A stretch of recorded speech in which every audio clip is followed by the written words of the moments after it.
nuestro compañero Javier Pérez Campos daba un giro de estos de guión de Hollywood, porque cuando todos creíamos atisbar, tocar ya la solución, Tornado de Fuego, que por cierto, viéndolos en imagen, son espectaculares y dan miedo, que no nos pille ninguno en el camino, por favor. Cuando teníamos casi claro el fenómeno, y es verdad que en Torrejoncillo había unos sectores quemados circulares muy parecidos a los que he visto ahora mismo en las filmaciones, en el ordenador de Carmen, y que seguro que vosotros podéis acceder, Tornados de Fuego. Cuando todo lo teníamos más o menos ceñido, y es siempre la humildad del misterio, Javi da un dato que no teníamos en cuenta, y que se puede corroborar. Nada quemado. ¿Qué clase de enigma se paseó por Valdepero, por esta localidad palentina, aquella tarde? ¿Por qué? Y nuestra descripción sigue con más testimonios. Doña Brígida, que tiene más de 80 años, sigue cortando leña, que es una demostración de vida en contacto con la naturaleza, tema de la primera hora de Milenio 3. Hablaba, pero vamos, sin ningún tapujo, pánico y muerte, pánico entre las gentes, escondiéndose bajo tierra, y muerte porque hay alguien que no sé qué pasó con él. Javi, ¿cuál es su historia? ¿No pudo escapar a tiempo? No, el pobre Tomás Pastor, un joven de 16 años, se encontraba en medio de la era cuando todo se desencadenó, cuando él vio aparecer aquello prácticamente sobre su cabeza. Él no tuvo tiempo para correr, estaba con su padre. Entonces Tomás Pastor corrió a refugiarse a un corral cercano junto a su padre. Imagínate, su padre estaba agarrado a un carro que tenía 2 mulas.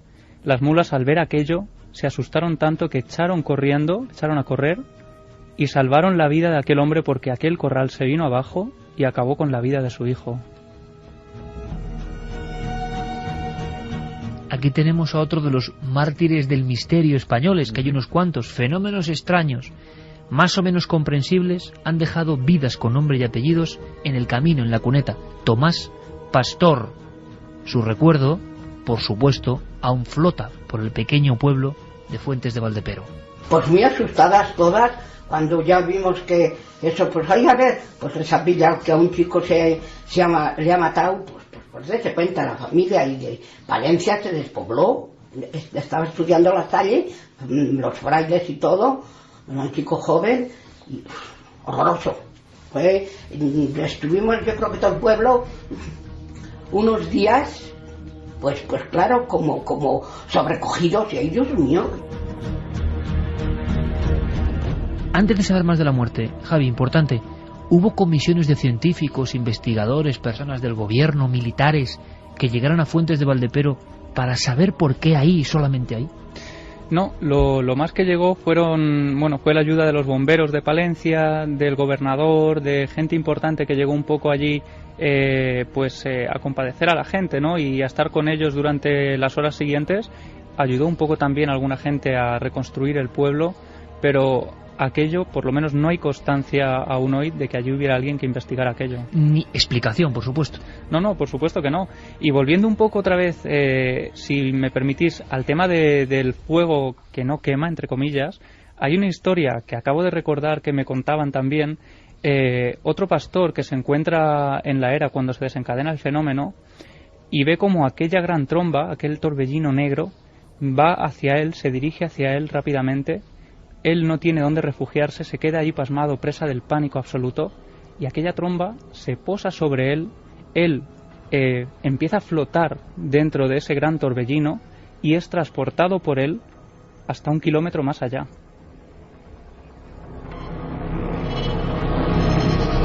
Que entra dentro de la posible lógica de un fenómeno que ha logrado arrancar una fuerza importante de aire capaz de transportar, claro, vigas, casas, personas. Ahora, salir con vida.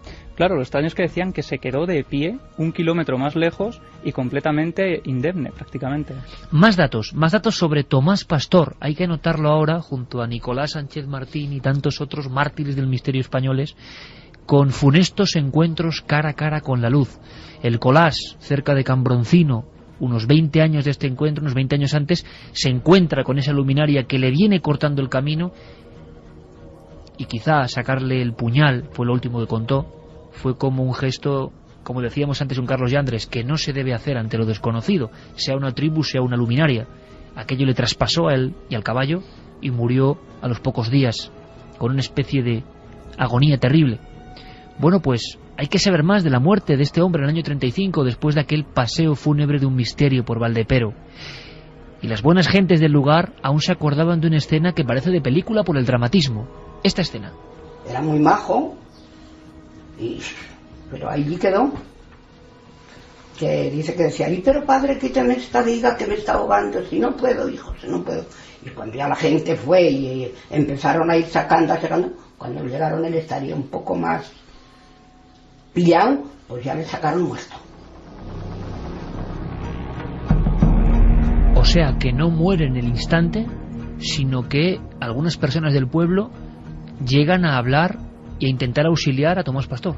Sí, podemos decir, clasificar un poco a Tomás como una víctima indirecta del misterio, ¿no? Él no es atacado directamente por este fenómeno, pero sí que muere a causa de sus consecuencias, ¿no? Tomás estuvo unos minutos todavía vivo, prácticamente consciente, pudo hablar, como nos contaba Brígida, con alguno de aquellas personas, suplicaba que por favor le sacaran de allí y desafortunadamente nadie logró ayudarle.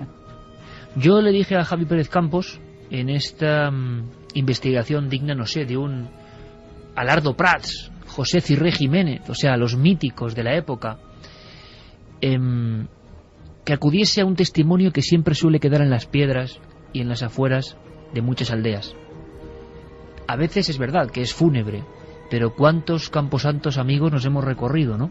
¿Cuántos cementerios modernos y antiguos, en escarpadas laderas y en llanuras, en países diferentes? ¿Cuántos cementerios como hacían los antiguos reporteros? Porque a veces cuando falta una foto, cuando falta una partida de bautismo o de muerte, suele estar la tumba. Y la tumba a veces es la última parada de una investigación. Y cuando el investigador en solitario llega allí, se da cuenta de que el trayecto ha tocado a su fin. Pero que eso era realidad rotunda, que eso no es fantasía, aunque luego se fantasee en generaciones posteriores sobre una cosa tan inexplicable y que nunca se ha vuelto a dar. El misterio tiene este vínculo fuerte con la tradición oral, pero hay que acudir a todas las fuentes. Ninguna fuente es tan poderosa para el investigador como el cementerio. Me imagino a Javi cuando cae la tarde abriendo la puerta a la verja del viejo y pequeño cementerio de Valdepero. Un momento como este.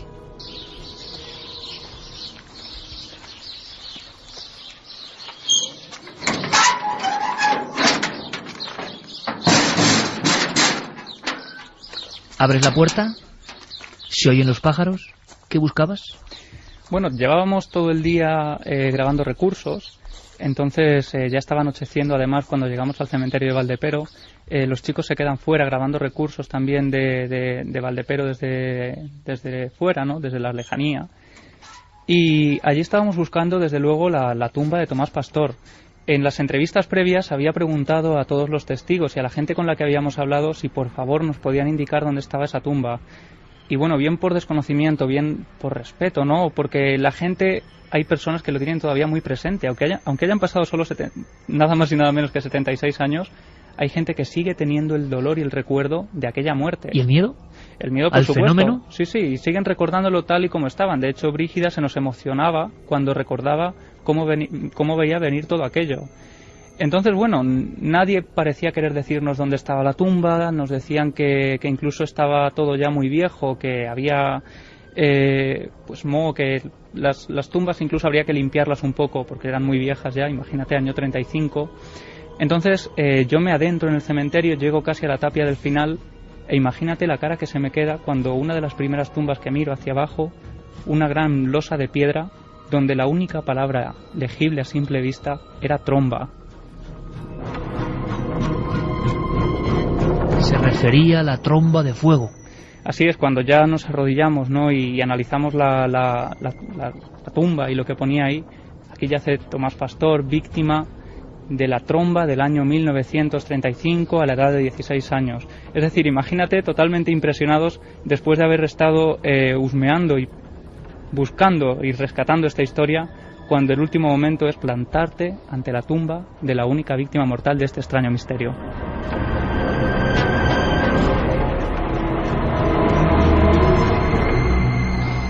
Se preguntaba Eusterio Alario, otro de los grandes reporteros de la época, en el año 35. Esta ha sido la tragedia, horrible tragedia de un pueblo labriego que vivía feliz. El misterio llegó hasta este lugar.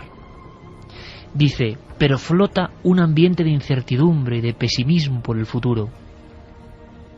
Algunos aseguran que ¿cómo amanecerá? ¿Cómo será la noche? ¿Y dónde nos recogerán para descansar? El reportero había llegado justo después del incidente. Estaba viendo todavía las ruinas casi candentes, piedra a piedra, por el rozamiento al caerse. Un pueblo derrumbado, nadie entendía nada. Seguramente el reportero Eusterio Alario, al hacer este reportaje, pues jamás imaginó que alguien 76 años después iba a seguir sus pasos e iba a terminar en la tumba, todavía sin alzarse, sin construirse en este instante del reportaje, para verificar que los misterios españoles a veces se olvidan, quedan perdidos en la hemeroteca, en legajos, no hay investigación, simplemente se mira el cielo como hicieron en Palencia y se reza para que aquello no vuelva. ¿Pero qué era aquello? Un enigma mortal que nos ha traído el reportero Javier Pérez Campos. Gran trabajo, amigo. Hasta la próxima. Muchas gracias, Iker. Y solo un último apunte. Imagina cuando llegamos también al lugar donde comienza el fenómeno, una gran explanada verde con varias paredes desperdigadas de adobe, alguna puerta, y de pronto casi tropezamos con una piedra que llega a la altura del tobillo, nos agachamos y era casi un homenaje a todo aquello. En esa piedra una palabra que refleja la angustia del momento. Solo se podía leer mort. Pues esto es crónica de una investigación y de la obligación como periodistas de rescatar esta España absolutamente ancestral, mágica, misteriosa, llena de cosas. Los archivos, las páginas sepias ya de los periódicos tienen tal cantidad de información, de película, ¿verdad? No solo la tumba, sino esos vecinos viendo cómo lentamente el fenómeno extraño, el extranjero, el forastero, el no invitado, se está paseando a las 2 de la tarde por un pueblo desolado. Ha caído la noche en el día, todos signos para algunos del fin del mundo, claro, ¿qué iban a pensar? Ahora bien, ha pasado tanto tiempo y solo podemos rodear el fenómeno con hipótesis. Solo el origen, solo el epicentro de este misterio sabe quién era y por qué llevó la desolación a un pequeño pueblo de Palencia que, eso sí, ha sabido levantarse y vivir feliz, pero siempre con ese recuerdo. No todo es lo que parece. Milenio 3, Cadena Ser, Iker. Jordan nos dice, creo que para saber si fue un tornado habría que investigar si se produjo un incendio forestal, que es la base de estos tornados. Aparte de que es muy extraño porque los tornados de fuego se consumen rápido. Por cierto, Javi, ¿hubo algún incendio forestal que se sepa en ese momento para generar el fenómeno? No, prácticamente ninguno, y tengamos en cuenta la hora, la estación del año. Si ese fuego hubiera quemado, todo lo que estaba seco habría salido ardiendo, ¿no? Anaís Pascual nos decía, hola amigos, enhorabuena por vuestro programa, como siempre. Yo recuerdo que mi padre, cuando estaba de nómada en el Sáhara, una vez de patrulla sufrió algo parecido a lo que contáis. Para los nómadas es conocida la Cueva del Diablo. En una expedición sufrieron un siroco muy violento, tanto que tras su paso, que azotó varios minutos al convoy, varios de los que iban en la expedición aparecieron despellejados. Todos hablaron del fuego que salió de la Cueva del Diablo. Puede que la arena azotase con más fuerza, pero sinceramente hace mucho que mi padre no comenta nada acerca de este tema. La cueva es casi un tabú. Todos dicen que allí, además de murciélagos, había algo más, una huella de un pie inmenso, de gigante, y una sensación de desazón incomparable. ¡Qué maravillosa historia en tan solo unas pocas líneas! Maxi dice que es de Gerena y que lo del toro calcinado de la Calera, posiblemente por un ovni, se sabía en todo el pueblo, pero desangrado por un ciclón. Claro, es que las teorías ahí divergen, y es verdad que muchos hablaron de un objeto físico que se paseó por la Calera, y otras teorías hablaban de un fenómeno atmosférico con esa presencia, como de un pequeño sol o un pequeño cono. Y en la disputa, el asunto de la Calera se ha relacionado con estos temas, y otros más ortodoxos de la ufología lo han llevado solo a objeto, y no meteorológico. ¿Y el toro desangrado? Pues hay un misterio. Porque... Ni ovni ni... No, pero es que había un toro que tenía marcas y encima como punzones y desangrado. El chupacabras. Hubo 2 toros afectados diferentes, en diferentes puntos. Hablaron algunos de un toro, otros de otro, y el diario Pueblo fue quien hizo, digamos, mítica esta historia, con un reportaje. Unos se centraron, como suele pasar a veces, en unas pruebas y otros en otras. Bueno, sin resolver lo dejamos. Susana nos decía el año pasado: un tornado azotó mi barrio en Málaga, tiró árboles y arrancó el tejado de la estación. Incluso una boya del puerto acabó en mi plaza. Increíble. Saludos a todos los milenarios. Mónica nos decía que le ha encantado el tema de las tribus, que en su próxima vida que la encantaría nacer en la selva y poder entender este mundo sin artificiales. Al fin y al cabo ellos son quienes conocen el misterio de la vida. Fernando Alcaraz desde Barcelona: creo injusto que estas tribus que no conciben el hecho de destruir la madre tierra sufran la autodestrucción a la que estamos condenados y de la que somos culpables. Deberíamos dejarles vivir en paz, dice. ¿Y la encuesta? ¿Cómo va a estas horas de la noche? Porque ahora rápidamente vamos pasamos a ver otros si temas. se ha movido algo esa encuesta. Pueden seguir votando además durante toda la semana en ikerjimenez.com. ¿Estarías dispuesto a vivir en una tribu perdida? Sí, 40,8%, no 59,2%.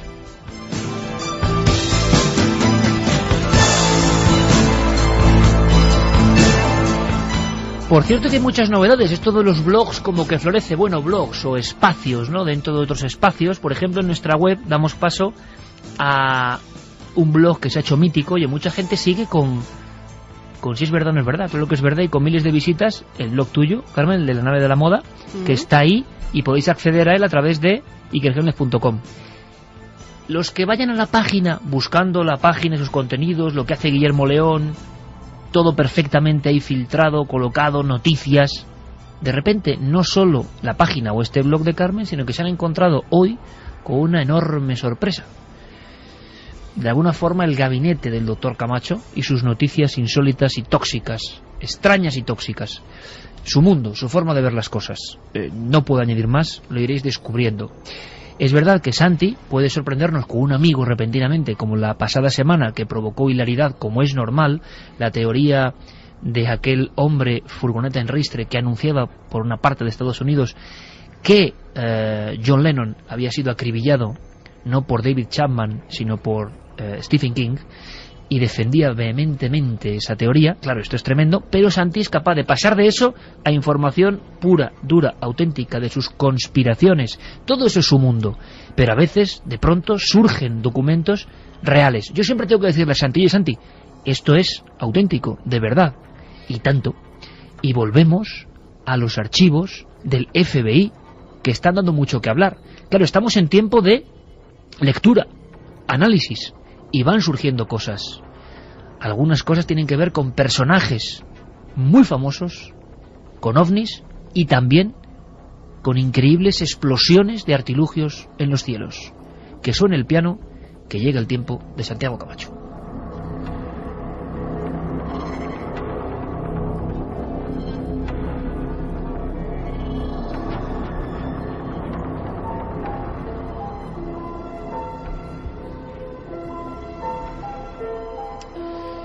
Pues sí, el Acta de Libertad de Información norteamericana nos está dando unas semanas de absoluto gozo, cuando no delirio, a los aficionados a los temas conspiranoicos. Y es que cuando no es esa fantástica web del FBI que nos descubre cosas, son documentos que piden investigadores privados y que arrastran informaciones absolutamente novedosas. Fíjate, cualquier historia que combine los ovnis con el asesinato de John Fitzgerald Kennedy, yo creo que es una auténtica mina de oro para los teóricos de la conspiración. Y eso es justo lo que descubrió William Lester, que era un señor, que es un señor, que está a punto de publicar un libro que no tiene nada que ver con los ovnis ni con lo misterioso. De hecho, se titula Una celebración de la libertad, John F. Kennedy y la nueva frontera. Es uno de tantos tratados académicos sobre la presidencia de Kennedy, y a través del Acta de Libertad de Información, pues digamos que pidió una revisión de qué documentos pues ya estaban disponibles para poder ser desclasificados en cuanto a la correspondencia personal de Kennedy, etcétera, etcétera, y pues ir completando su libro. Y mira por dónde se encuentra con dos documentos absolutamente desconocidos y que automáticamente tanto a los ufólogos como a los conspiracionistas los han revolucionado de manera completa.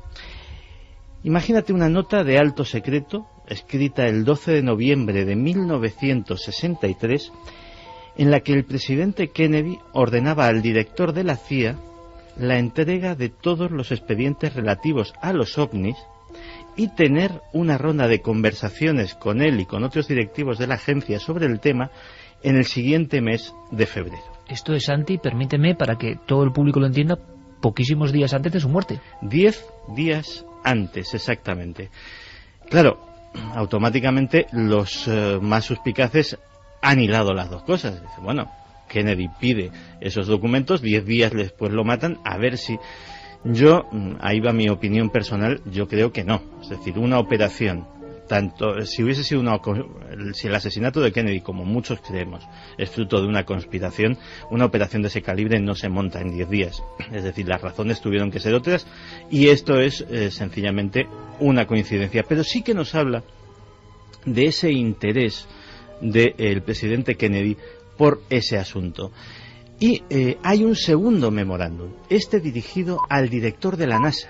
Y este también es muy interesante porque de alguna forma corrobora de forma oficial ese interés. En ese memorándum le solicita al director de la NASA que tenga la máxima colaboración o el máximo espíritu de cooperación con los soviéticos sobre el tema de los no identificados y otras actividades espaciales. Y se razona. Dice, bueno, vamos a ver, ellos y nosotros estamos viendo cosas, lo cual confirma el hecho, estamos viendo y detectando en nuestros radares cosas desconocidas, cosas que en un momento dado podrían ser interpretadas como una invasión del espacio aéreo, como un ataque. Vamos a ver, no sea que tengamos un incidente grave por error y si nosotros detectamos algo, pedimos información, si ellos lo detectan, nos la piden a nosotros, no sea que efectivamente tengamos un disgusto pues porque aparezca media docena de objetos que no son ni suyos ni nuestros y ello despierte la alarma. Fíjate que eso iría a colación de un documento que salió hace cosa de 10 años. Hace cosa de 10 años salieron dos documentos. Uno de ellos una presunta versión del discurso que iba a dar Kennedy en Dallas y que decía el documento apócrifo que básicamente iba a versar precisamente sobre, o lo iba a mencionar profusamente, el tema de los ovnis y su intención de dar a conocer toda la información que tenía el gobierno al respecto. Ese presunto discurso siempre ha sido muy discutido. Y a día de hoy, con toda la seriedad del mundo, solo se le puede dar la categoría de apócrifo. Pero hay otro documento que los expertos en el tema lo llaman el documento quemado. El documento quemado es un documento que aparece en 1990, concretamente de manos de Timothy Cooper, que es un ufólogo norteamericano, que dice que lo recibe de una fuente anónima de la CIA. Se llama el documento quemado porque está quemado, es decir, está chamuscado. El documento, según la versión de este informante anónimo de la CIA, fue rescatado literalmente de una hoguera donde personal de la agencia estaba quemando información que no querían que ni siquiera que pasase a los archivos, es decir, que desapareciese para siempre. Este hombre sacó esta hojita y se la pasó a Timothy Cooper. El contenido de la hojita venía a decir lo siguiente. Venía a decir que Lancer era el nombre en clave que tenía para la CIA Kennedy, había solicitado información sobre nuestras actividades y eso no se podía consentir de ninguna manera. Ese, digamos, es el párrafo más relevante al respecto. Y luego había una serie de veladas alusiones que sí que hacían referencia a que esto podía tener que ver con los ovnis. El documento quemado a pesar de ser muy controvertido, sí que ha pasado toda una serie, digamos, de pruebas periciales en cuanto a papel, tipografía, tintas, etcétera, etcétera, y las ha pasado todas con éxito. Curiosamente encaja con esta nueva información y bueno, es un capítulo más dentro de lo que sería el asunto Kennedy y los ovnis. Pero hay más, ¿no? Hay una historia de una explosión de un objeto volante no identificado. Claro, luego nos vamos a esta bóveda, maravillosa bóveda informática que nos ha abierto el FBI. Hay que hablar de Capilla Sistina ya, de información, por lo menos. Es una Capilla Sistina de la información absolutamente virtual, pero no por ello menos jugosa, y en la cual nos hemos encontrado otro documento que desconocíamos. Un memorándum firmado el 4 de abril de 1949, en lo cual un agente del FBI informa a sus superiores de que varios policías y oficiales de las Fuerzas Armadas habían sido testigos de una extraña explosión en el estado de Utah. Cuando desarrollamos el tema, resulta que esta explosión es la explosión de un enorme objeto cilíndrico que atraviesa el cielo cerca de la localidad de Logan, en un paraje que tiene el peculiar nombre de Cañón de la Sardina, y que prácticamente buena parte de los vecinos de la localidad, la policía local, el departamento del sheriff de Logan y algunos oficiales de la Fuerza Aérea que estaban estacionados allí pueden contemplar. Incluso se habla de que se podía intentar incluso triangular el lugar sobre el que tuvo lugar la explosión para ver si hay algún tipo de restos. Este memorándum está archivado en la zona de platillos voladores de esta bóveda ya no secreta del FBI, y es uno de los documentos pues posiblemente menos conocidos o que aportan un conocimiento de un caso que no conocíamos con respecto a esos misteriosos años 40 en los que empezó el fenómeno ovni como los conocemos ahora. O sea, Santiago, otro UFO crash, otro supuesto platillo volante u objeto que explosiona y del que no teníamos idea hasta este documento. Además, en este caso no estamos hablando, digamos, de un platillo volante que explosiona, sino de esos enormes cilindros que algunos han denominado naves nodrizas, aparatos de el centenar o varios centenares de metros largos, que atraviesa lentamente y, según están los testigos estupefactos, pues mirándolo, revienta en una explosión de considerables dimensiones.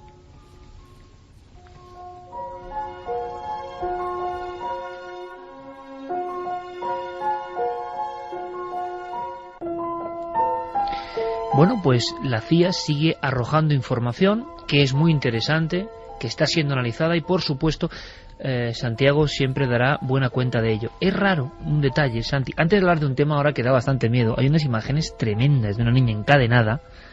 Vamos a viajar a Perú. Claro que Perú sale muy comentado en el programa, pero es que yo no sé por qué. Perú es como un vergel de noticias de este tipo. Y de misterios, en este caso misterio muy dramático.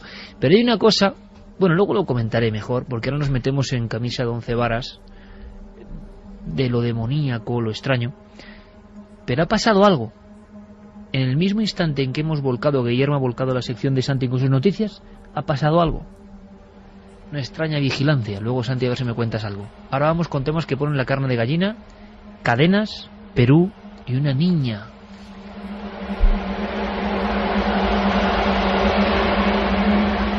Creo que incluso hay sonidos que podían ser el inicio de esta historia absolutamente terrorífica. Bueno, pues si quieres pasamos a escuchar a esta niña de 16 años. Se llama Blanca Giovanna y vive en la ciudad de Jaén, en Perú.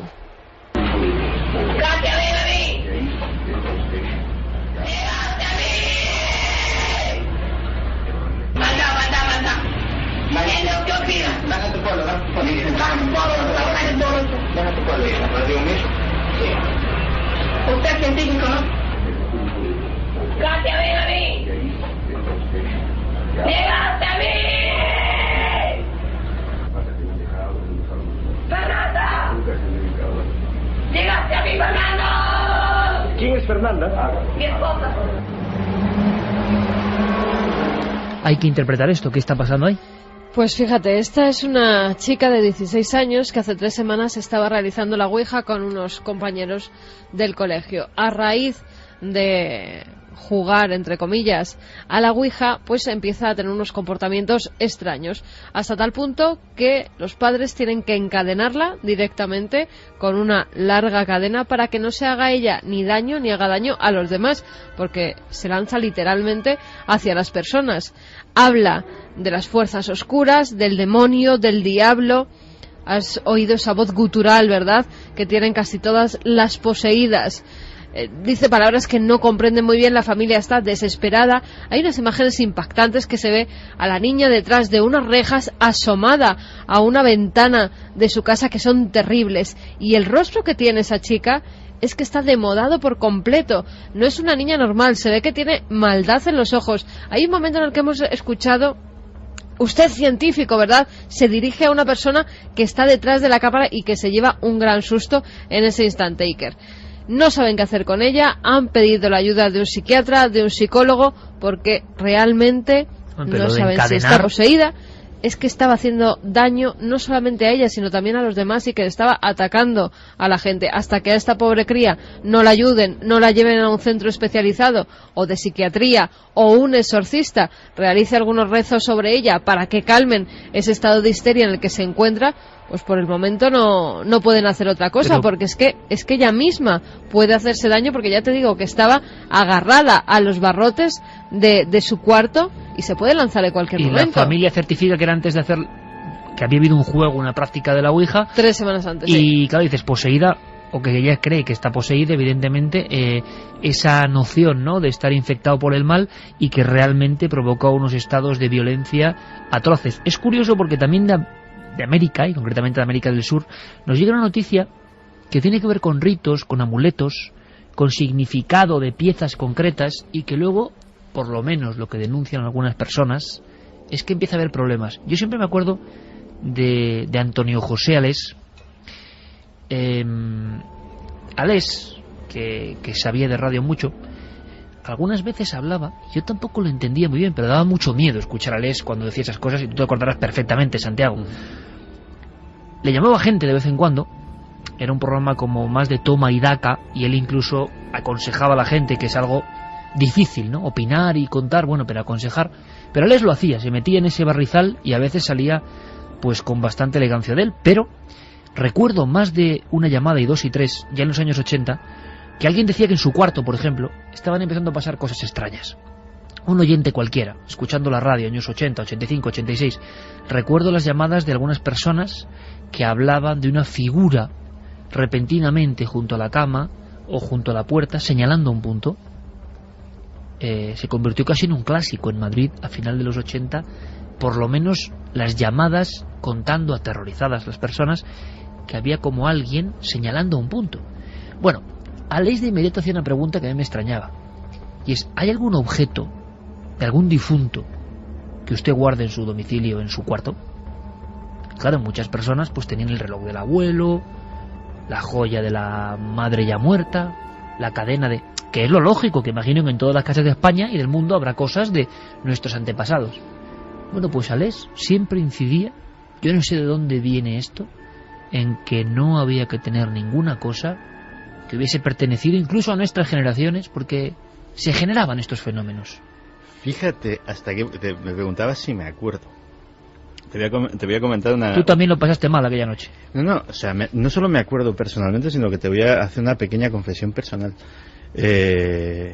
Yo, como todo el mundo, tengo objetos, concretamente sobre todo de mi abuelo, que era un hombre al que quería muchísimo. Pero me acuerdo de aquellas historias de Alés. Están en el trastero, varios pisos por debajo de mi casa. Desde aquella emisión.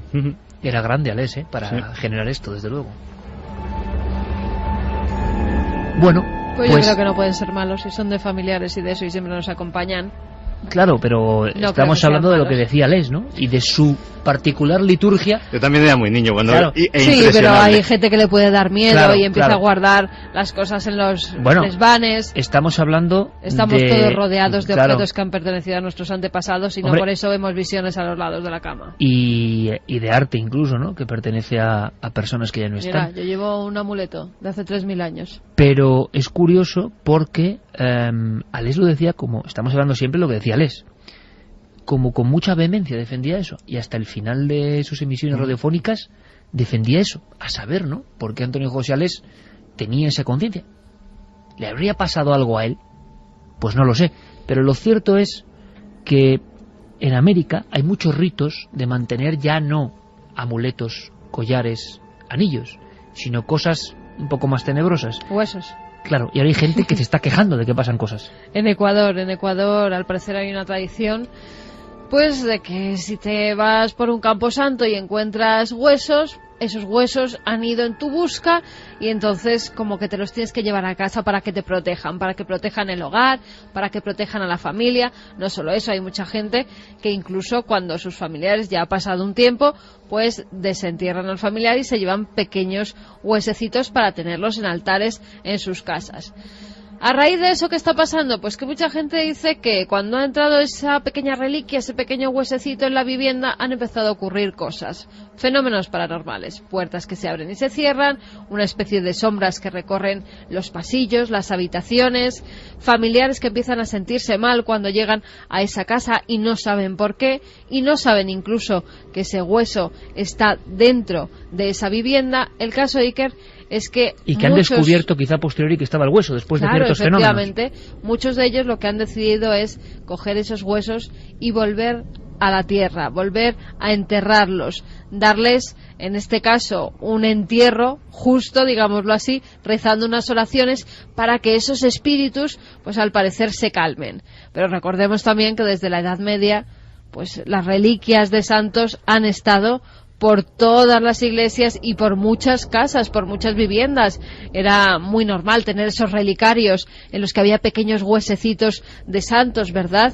Pero ¿y qué ha pasado? Que en Ecuador, en diferentes ciudades, ha habido personas que han denunciado lo mismo. Sí, que han denunciado lo mismo, que a raíz de tener esos restos de familiares, huesos sobre todo, en sus viviendas, que lo cogían como un amuleto para proteger a las familias, para proteger las casas, incluso lo tenían a la entrada de las puertas, en pequeños altares en las habitaciones, con estampitas. Era como algo en lo que tú crees y rezas, y a raíz de eso pues han empezado a pasar cosas extrañas. No sabían por qué, hasta que bueno, cuando han enterrado los huesos, pues todo ha vuelto a la calma. Esto desde luego nos da una idea de en un futuro, Santi, hacer un programa casi igual como Alex, ¿no? Porque igual hay mucha gente que ha tenido fenómenos y que cree que hay esa relación, bien para desmitificar o bien para no. Pero me ha gustado mucho eso de cómo afecta la radio, ¿eh? La radio es capaz de modificar nuestras vidas, así que, como bien decíamos, que no haya ningún miedo, porque yo creo que convivimos con objetos que son de difuntos desde siempre, ¿no? Ahora, mira que era pillo aquí, en el buen sentido, del amigo Alex, que dijo, voy a hacer una noche de miedo y va a salir la gente, pero por peteneras, vamos. Y el ejemplo está aquí. A mí me impresionó mucho también, ¿eh? Había una historia de un reloj, de estos relojes que se abren, y con una foto del abuelo o algo así, y que la persona que lo tenía le había pasado como estos de Ecuador, exactamente. Mira, te voy a enseñar una cosa ahora mismo en el ordenador que también te va a impresionar. Ha sido un descubrimiento muy reciente, de hace unas horas. Una araña gigante. Una araña gigantesca. Una araña que además tiene 165 millones de años, que han encontrado en un fósil. Es una araña dorada de seda, o néfila, así se llama. Lo han encontrado en Mongolia, Iker, y solamente las patas miden 15 centímetros. Wow. O sea, cuando ves la imagen, eso te lo encuentras en casa y sales de tu casa corriendo. Yo, por lo menos. La tarántula Goliat es la más grande que conocemos en la actualidad. Y esta es como 3 veces más grande que la tarántula Goliat. Bueno, pues ahí está. La arqueología poniendo terror y poniendo muchas fobias, yo creo que al límite. Vamos a saber qué pasó tal día como hoy. Vámonos con las efemérides. Una noche como esta. Incluso en Milenio 3 es la sección La correspondencia del tiempo pasado que hace siempre nuestro compañero Carlos Largo.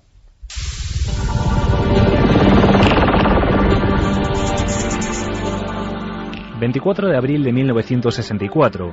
El policía Loni Zamora informa del avistamiento de un extraño objeto en Nuevo México. Desde entonces, el suceso sería conocido como el caso Socorro. Entonces él se da cuenta que en la panza de este objeto hay un signo en rojo que es una especie de V invertida con una serie de líneas paralelas, 3 líneas paralelas en concreto. No se sabe si justo debajo de ella o por en medio. Se dijo que se había manipulado cómo era ese signo que encontraron en la panza del ovni. ¿Para qué? Para que las investigaciones pudieran llevarse a cabo en completo secreto. 24 de abril de 1967, el cosmonauta Komarov fallece tras múltiples problemas en la Soyuz 1. Su cuerpo acabó totalmente carbonizado.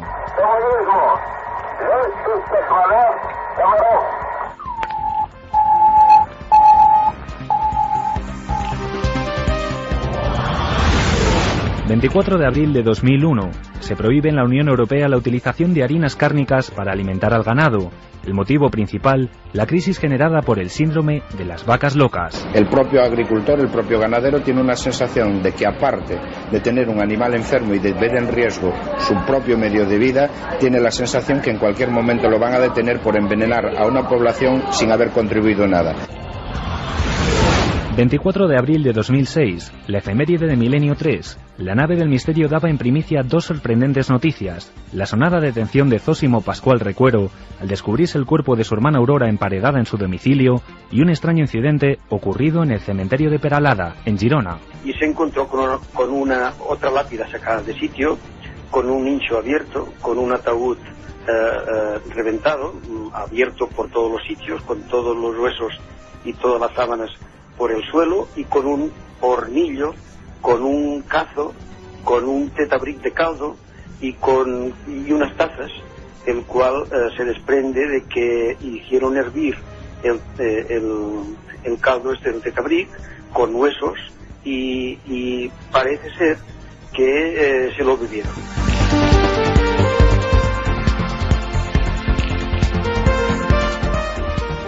Historias de nuestra propia historia incluso, ya lo decía. Vaya casos, vaya incidentes.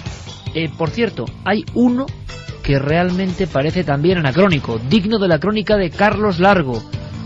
Decían que el último bandolero, si no recuerdo mal, si mi memoria ya un poco encasquillada no me falla, era Pasos Largos, ¿no? El bandolero aquel de la serranía. Ahora dicen que hay otro. Sí. Ha habido otro. Antonio Manuel Sánchez Corral, así se llama. Buen nombre. 40 años. Sánchez Corral. Le llaman el Lute de la Serranía porque dicen que este hombre que es terrible. Vivía oculto, además, fíjate la zona que está muy de moda por el Corazón, el Bosque, Ubrique, bueno, pues por toda esa zona, ¿no? Bueno, entonces ya empiezo a entenderlo. Si vivía por la zona de Ubrique. El Jesulinas, la College, bueno, y en medio este tipo. Este tipo bueno, que al parecer tenía 2 tiendas de campaña. Tenía 8 perros alrededor de esas tiendas de campaña, a los cuales tenía entrenados por si se acercaba alguien que atacaran. Pero no solo eso. Tenía medio secuestrada a una niña de 14 años que decía que era su mujer. Y además se dedicaba a plantar marihuana. Angelito. Que fumaba y que además pues vendía, hacía trapicheos con la marihuana que plantaba. Las tiendas de campaña las iban moviendo para que no le pillaran, a veces se escondía en cuevas y también senderista o pastor que veía, lo atracaba. Madre mía. Cuando no iban por ahí senderistas, pues se bajaba, por ejemplo, la gasolina del Bosque y también la atracaba. Pero vamos a ver, aquello, como decía Fernández Girbal, ¿no? Historia de los bandoleros españoles o de los bandidos españoles. Había como una mítica, ¿no? Ahora ves esto de las tiendas de campaña, la marihuana y no sé qué, y no sé. Se desmenuza, se cae. El bandolero porrero. Es la cultura del low cost que ha llegado al bandolerismo. Esto ya absolutamente, no es absolutamente bueno, deprimente. Pues no, en serio, le han pillado porque tiene varios delitos. Ya hizo otras cosas por las que estuvo condenado en Oviedo. Al parecer estaba prófugo de la justicia y al final le han pillado casi con las manos en la masa. ¿Qué dirían Tragabuches, el Pernales y todos los míticos, no? Se echarían las manos a río. Ahora mensajes. Vamos con los ganadores, Iker, de estos 3 libros, la trilogía de Santiago Posteguillo, Las Legiones Malditas. Está publicados por Ediciones B. Ya digo, van a tener lectura para rato, para 5 o 6 años, sí. Ahí está.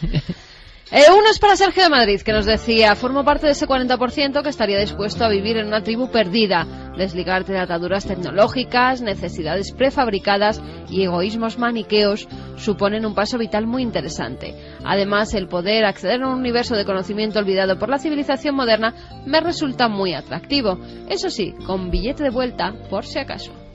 Mira, nos han escrito ya con cosas de amuletos. Juan José Aragón Pérez, que tiene un reloj de su padre que lleva puesto en la muñeca y que cuando lo encontraron muerto, pues desde entonces lo tiene, que todo lo contrario, que le tiene un apego y un cariño especial y que siente que él sigue estando con él pues de genial, otra manera. Genial. Encarni de Lucena, que ha escuchado lo mismo pero con objetos comprados de segunda mano, que no sabes a qué han pertenecido y que el alma del difunto puede estar unidos a ellos. Oye, pues en casa habrá 15.000 libros de segunda mano, o sea que... Bueno, pues tenemos a todos los investigadores del misterio pululando por nuestras bibliotecas. No está mal. No está mal, no. Nos decía Antonio de Granada también que conoce una familia, testigos de Jehová, que ante una mala racha en la que el negocio les iba mal, la madre estuvo muy enferma, mientras estaba en el hospital el hijo menor incendió la vivienda y estuvo a punto de quemarse. Atribuyeron tal maleficio a una imitación de la Torre de Pisa, un edificio religioso de la religión pagana, según ellos. La tiraron y enseguida el seguro les pagó la reforma de la vivienda, el negocio remontó, la madre mejoró su salud. O sea, que otro objeto que daba mala suerte.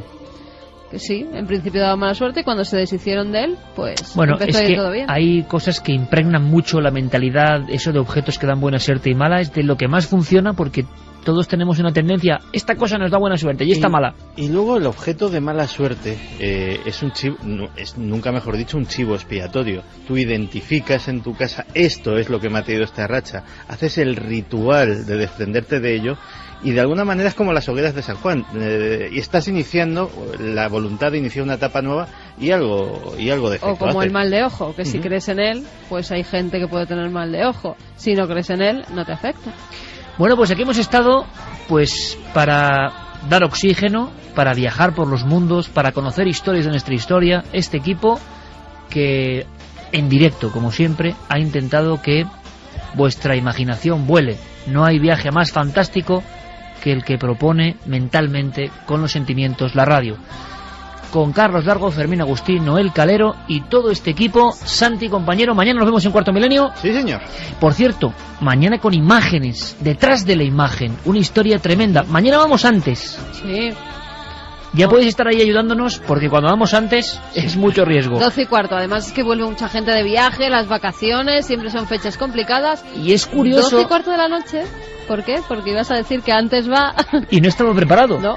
El asunto, hemos hablado de las tribus, pero es que antes en 4 hay un programa sobre aquellos perdidos en la tribu y demás, pero que vuelven a la ciudad. Es decir, los nativos de esas culturas es muy divertido, vienen a vivir en nuestro mundo. Yo ya he visto algunas imágenes. Es curioso lo que hemos hablado. Claro, es curioso que hemos estado hablando de esa conexión de mundos, ¿no? Os esperamos mañana sobre las 12:15 para que este viaje semanal que hacemos con la radio y la televisión prosiga con un único sentido, que en estos tiempos tan apretados, tan angustiados para muchos, hay un poco de alegría y de esperanza, de imaginación y de búsqueda. Y que la alegría para toda la gente que lo está pasando mal, muchos, y me ha extrañado, me han escrito esta noche y son diferentes teléfonos abandonados por sus parejas en el mismo día. Mucho ánimos para ellos, seguro, sí, además bueno. Es raro, pues mucho ánimo para ellos que lo están pasando bastante mal. Alegría, que escuchen esta canción, que se la pongan por la mañana, seguro que les ayuda. Y la próxima semana tenemos una cita. Estoy seguro, y dedico este programa, lo dedicamos, Carmen, a todos los amigos camioneros, a todos los amigos de la rosca, a todos los taxistas, a todos los transportistas, a toda la gente que ahora mismo circula a 4 ruedas. Hay todo un universo que íbamos a intentar diseccionar, paso a paso. Encuentros con seres, figuras detenidas en el arcén. No hablamos de los típicos casos de chica de la curva, no, sino de otra cosa. ¿Habéis oído hablar de esas historias de una densa niebla y de repente el vehículo aparece en otro punto muy lejano? Le voy a pedir, estamos aquí todos, por cierto. 4 ruedas, 4 en el equipo. Carmen, Alberto Granados y Noel Calero. Hoy en vez de mandos tiene un volante. Hoy nos metemos todos en situación. El equipo de producción de la cadena SER ha vuelto a las andadas, en el buen sentido. Tenemos dramatización. Luego vamos a intentar conocer la verdad de esta historia. Yo, por supuesto, como siempre, he recreado y dramatizado. Hemos cogido quizá el peor de los casos. Puede ser. Hace un tiempo, Investigué en un libro que se llamó La Noche del Miedo unos sucesos ocurridos en un punto concreto del Nacional 5, a su paso por la base de Talavera la Real. Con todos los testimonios que recogí, con fragmentos de uno, ideas de otro, hemos intentado componer la biografía de un personaje que allí conocen como la Portuguesa. Hay quien habla de una mujer atropellada, hay quien habla de una visión de una especie de mendiga con un niño en brazos que se cruza en mitad del camino. ¿Habéis oído hablar de estas historias? Carmen, antes de escuchar la dramatización, de meternos en 12 minutos de auténtica tensión, abrimos líneas. Claro que sí, que hay líneas abiertas en esa vía de contacto 7640, palabra clave Milenio, espacio y como siempre lo que queráis. Además sí que hay mucha gente que en estas fechas está viajando en estas carreteras por la noche para reunirse con su familia mañana, ya hoy, que es el día de Nochebuena. Todas esas personas que van, que pongan el oído, que lo agudicen y que se metan en la historia, en esta terrible historia ocurrida en una carretera como las que ahora van circulando. Bueno, además, no es difícil quedarse con esta historia. En ese punto kilométrico se habla de eso, de una figura, de un accidente, de la repetición sistemática de la misma presencia. Y también hablan de militares que vieron algo, de algunos que incluso dejaron una carta escrita y se pegaron un tiro en la boca después de estar obsesionados con esta aparición. Noche de invierno, noche como la de hoy. Este es nuestro particular regalo de Navidad.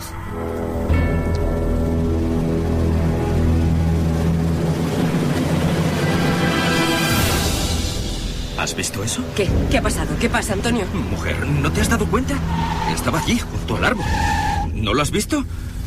Voy a dar marcha. No, déjalo, no sigas. Por favor, vámonos de aquí ahora mismo. Pero, mujer, yo he visto algo ahí que... ¡Que he dicho que nos vayamos de aquí! ¡Por el amor de Dios! ¡No me estás oyendo!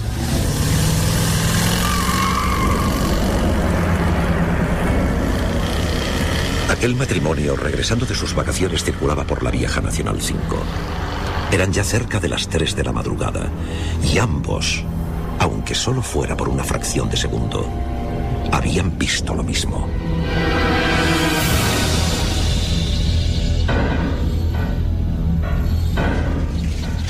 Yo te digo que eso son fantasías. ¿Cómo demonio va a haber una mujer ahí a esas horas bajo la tormenta? Tú lo que pasa es que te habías pasado con el champán. Que no, que ya sabes que no bebo, Ruiz. No me vengas con tonterías. Estaba allí y yo la vi. Estaba mirándonos fijamente, muy cerca del arcén. Mi mujer desde entonces tiene pesadillas. Esa noche se puso muy nerviosa porque la vio como yo. En un primer momento no quiso decírmelo, pero fue al parar cuando le entró la histeria. Yo miré hacia atrás por el espejo y no lo sé. Había algo. Era como un traje blanco moviéndose. Un traje roído, como de mendiga, lleno de manchas. Creo que era una mujer con el pelo mojado. Dios. Lo que no puedo olvidar es la cara alargada, huesuda, acercándose entre la oscuridad. Es algo que no se me va de la mente. No se me va. Caramba, Antonio, no te pongas así. La verdad, yo bromeaba, pero te juro que no quería... Estaba bajo el árbol y juraría que lo que acunaba era un niño. La vi como en un flash, en el momento de dar las largas. Estaba allí, Ruiz, te doy mi palabra que estaba allí y que quería decirnos algo. Pero seamos lógicos. Quizá fuese una vagabunda, alguien perdido en mitad de la lluvia. Tampoco es demasiado extraño. Es que había algo más, algo que no estoy seguro de si es imaginación mía, porque ni siquiera se lo he querido preguntar a mi mujer. Pero vi algo que le caía por las piernas. Algo que me dio la impresión que era sangre. Como si aquella mujer perdida acabara de ser acuchillada o asesinada allí mismo. Durante varias noches Antonio Beltrán no pudo conciliar el sueño. Más de una vez estuvo tentado de coger el coche y acercarse de nuevo a aquel lugar en mitad de la madrugada. Pero al final algo, quizá el instinto, le hacía desistir. A pesar de ese miedo, su curiosidad iba creciendo, al mismo tiempo que el silencio de su esposa se hacía cada vez más profundo y distante. ¿Qué te ocurre, mujer? Te veo muy desmejorada. Nada, tómate el café. Son esos sueños que no me dejan en paz. ¿Sueños? ¿Y qué es lo que sueñas, querida? Tú también lo haces. Me he despertado varias noches y te he visto hablando solo. Es como si los dos estuviésemos soñando lo mismo desde aquella noche. Por favor, basta ya de seguir con esa historia. Lo que vimos fue un simple reflejo. Mira, he leído en un libro que los científicos tienen una explicación para estos efectos. La lluvia, los faros del coche y el asfalto producen una especie de espejismo. Lo que tú digas. Me vuelvo a la cama. La necesidad de saber quién era aquella extraña mujer y qué hacía allí crecía cada vez más en el interior de Antonio Beltrán. Al mismo tiempo era consciente de que casi todas las noches algo se cruzaba en sus sueños, una y otra vez, con gran definición. Era sangre, viscosa sangre humana, chorreando en un reguero carretera abajo, hasta humedecer la tapia blanca. No te negaré, querido amigo, que más de uno de los soldados han visto lo mismo que tú. ¿Pero exactamente en el mismo sitio? Junto a la vieja tapia, bajo el árbol, allí mismo. El despacho del sargento Arias era austero y viejo. Desde la ventana podía verse la carretera y el punto exacto del que estaban hablando. La amistad forjada desde hacía más de 30 años y los rumores que circulaban por una ciudad como Badajoz habían llevado a Antonio hasta allí. ¿Y es verdad lo que cuentan del soldado aquel que una noche... Tan cierto como este informe. Ahí lo tienes. Pero, por favor, que esto quede entre nosotros. Ya ves que aquí callar una historia es difícil. Te aseguro que me expedientarían si cuentas esto a alguien o se entera algún superior. Todo el mundo guarda silencio sobre la portuguesa. Pero en estas hojas aparecen más testigos. ¡Santo cielo! Toda esta gente la ha visto desde que aquel chico... por cierto, ¿has dicho la portuguesa? Aquí se cuenta una historia muy antigua, quizá de los años 40, de una mendiga que fue atropellada justo ahí. No se encontró el cuerpo ni al culpable.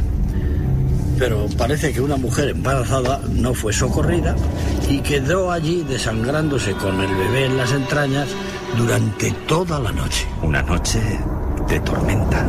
Eso dicen, una noche de perros.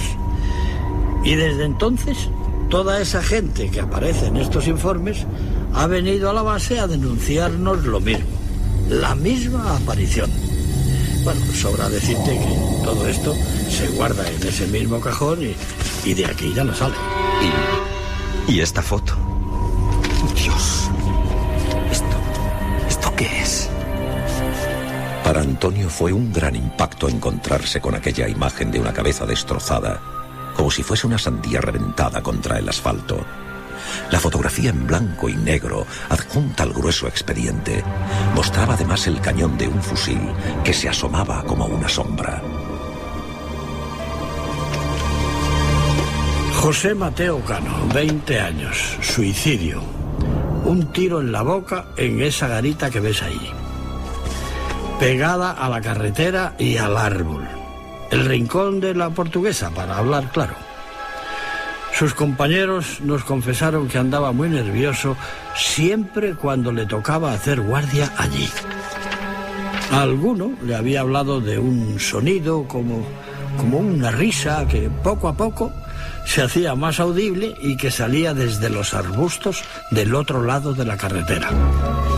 Al parecer, una de esas noches, llegó a ver la figura de la mujer, con el traje manchado y como flotando, una mujer mayor con una sonrisa, algo que iba avanzando en su dirección. Así hasta que se descerrajó un tiro en la boca. Ahí lo ves perfectamente. Y lo grave es que no ha sido él.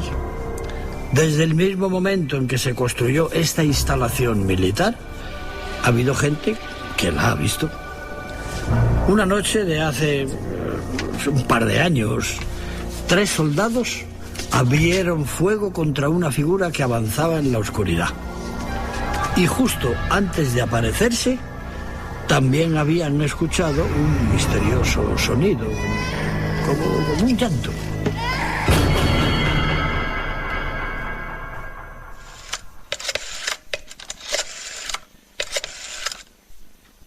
Hola, cariño, ¿cómo estás? He descubierto algo importante. Aquella noche Antonio llamó a su mujer consciente de que había llegado el momento de regresar al punto donde se habían encontrado con el misterio. Ella, llorando, se negó e insistió en que no lo hiciera, como si tuviera un terrible presentimiento. Pero la determinación de aquel hombre ya era total. Pasadas las 2 de la madrugada, decidió dejar de recorrer la carretera en un sentido y otro. Puso el vehículo en una especie de camino vecinal, casi a la sombra de un árbol. Apagó los faros y el motor, y en mitad de la negrura, echó los seguros de las puertas. No era capaz de poner pie a tierra. Y ahora se pone a llover. Dieron las 3 de la madrugada y, aferrado a la cámara de fotos que sostenía entre las manos, con el fin de demostrar que lo que había visto era real, siguió vigilando cada palmo de terreno con los ojos muy abiertos y casi pegados al parabrisas. El viejo árbol sin hojas, la tapia, el arcén. ¿Qué es esto? Parece un niño. Encendió las luces estremecido. Había sentido algo después de escuchar esa voz. ¿Qué está pasando? Al dar las largas y enfocar el viejo muro, se dio cuenta de algo muy extraño. En la parte inferior estaba surgiendo algo parecido a una mancha, una oscuridad, una sombra húmeda que poco a poco se iba haciendo más grande. Y entonces las tenazas del miedo, del más profundo terror, le hicieron arrancar el coche. ¡Arranca! Era inútil. El motor estaba completamente ahogado y él a punto del colapso. Empujó la puerta con todas sus fuerzas para salir, como si algo interno le dijese que tenía que alejarse a toda costa de allí. Lo intentó varias veces, pero... ¡Ábrete! ¡Ábrete, maldito! ¡Ábrete! Fue entonces al mirar por el rabillo del ojo, cuando sintió un frío subiendo por cada uno de los huesos de su columna. Fue entonces cuando se quedó rígido como una estatua. Notó una respiración helada en su nuca.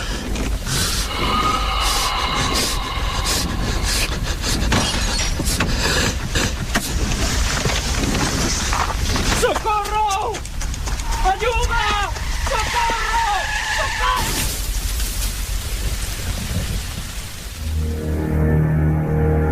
Antonio Beltrán vio algo antes de morir atropellado en mitad de la vieja carretera nacional. Algo en el asiento de atrás de su propio vehículo. Algo que sobre las 3 de la madrugada de aquella lluviosa noche de 1978 había entrado en el coche sin abrir las puertas, que estaban cerradas con seguro.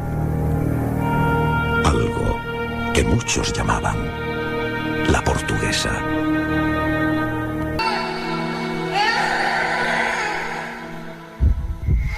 ¿Hay algo que nos quieras contar desde el otro lado? Manda un SMS al 7640. Escribe la palabra milenio, espacio, y lo que nos quieras contar. Comentaristas de Milenio 3. Siempre al otro lado.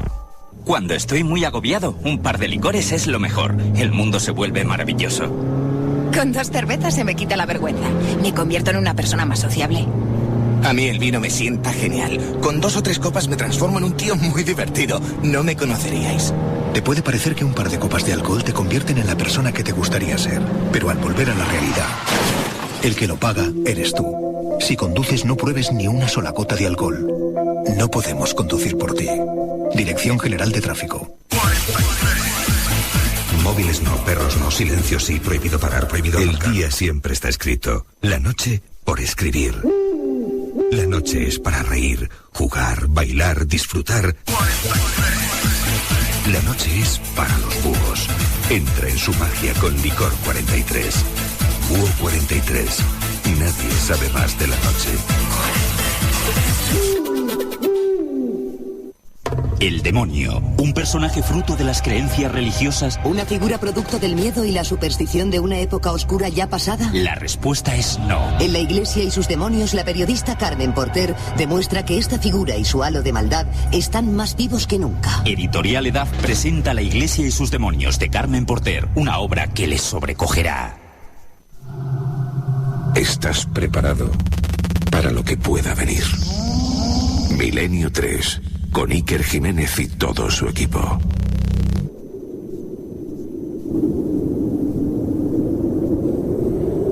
Y vamos ya con los mensajes que nos llegan a través de esa vía de contacto, el 7640, palabra clave milenio, espacio y como siempre lo que queráis. Juanjo desde Valencia nos dice: qué oportuno programa. Yo sí he tenido la visión de una figura en el asiento de atrás. Antiguamente en el norte de Europa enterraban a los suicidas en los cruces de caminos con las cabezas cortadas. Pasad una feliz Navidad, Mon. Hola Iker, soy Adolfo y a estas horas voy camino de Córdoba y salgo de Figueres. Te estoy escuchando atentamente. Y viajo solo. Un abrazo. Soy transportista repartidor de prensa. Hago la zona de Campo Real, Orusco y me tenéis asustado. Besos. Carmen, voy sola en el coche. Por favor, nos dice Lola. ¿Seguro que vas sola, Lola?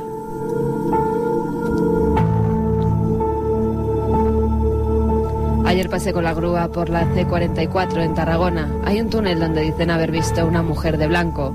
Aún casi no habéis empezado y ya tengo los pelos de punta. Además, esta madrugada me voy de viaje hacia Extremadura, nos decía Jaime desde Madrid. Vaya con el tema de hoy. Me tenéis con las luces de la cabina encendidas cada 2x3. Cada vez que paso por el Alto de Itziar en Guipúzcoa, a mi novia y a mí pasamos pánico por el miedo a que se nos aparezca la chica que aparece. Iván desde Donostia. Hola Iker, soy José Antonio. En Jabugo decían que aparecía alguien en la carretera, pero también aparece una niña con traje de comunión en la ventana de un edificio. Sí, bueno, esa es una historia que se ha ido traspolando de un lugar a otro, la de la visión de una niña de unos 4 o 5 años en mitad de la carretera, y que es una visión que viene desde muy antiguo, o sea, una especie de mito transportado desde antiguas culturas, ¿o no? ¿O ocurre de verdad? Aquí mi sobrina y yo tenemos un canguele impresionante. Felicidades por el programa y para cuándo algo sobre el Monsacro en Asturias. Soy Aarón de Tenerife, estoy circulando por la carretera principal del Teide y ya veo de todo. Blas desde Yecla que nos dice espectacular la dramatización. Felicidades. Bueno, pues si esperéis un poquito, ahora están nuestros compañeros con todo lo que está pasando, con toda la actualidad, las noticias de ahora mismo. Vamos a intentar explicar la historia real de estos casos, qué hay de verdad, qué hay de mito. Vamos a irnos a otros países incluso, o sea que es un viaje perfecto para una noche como esta.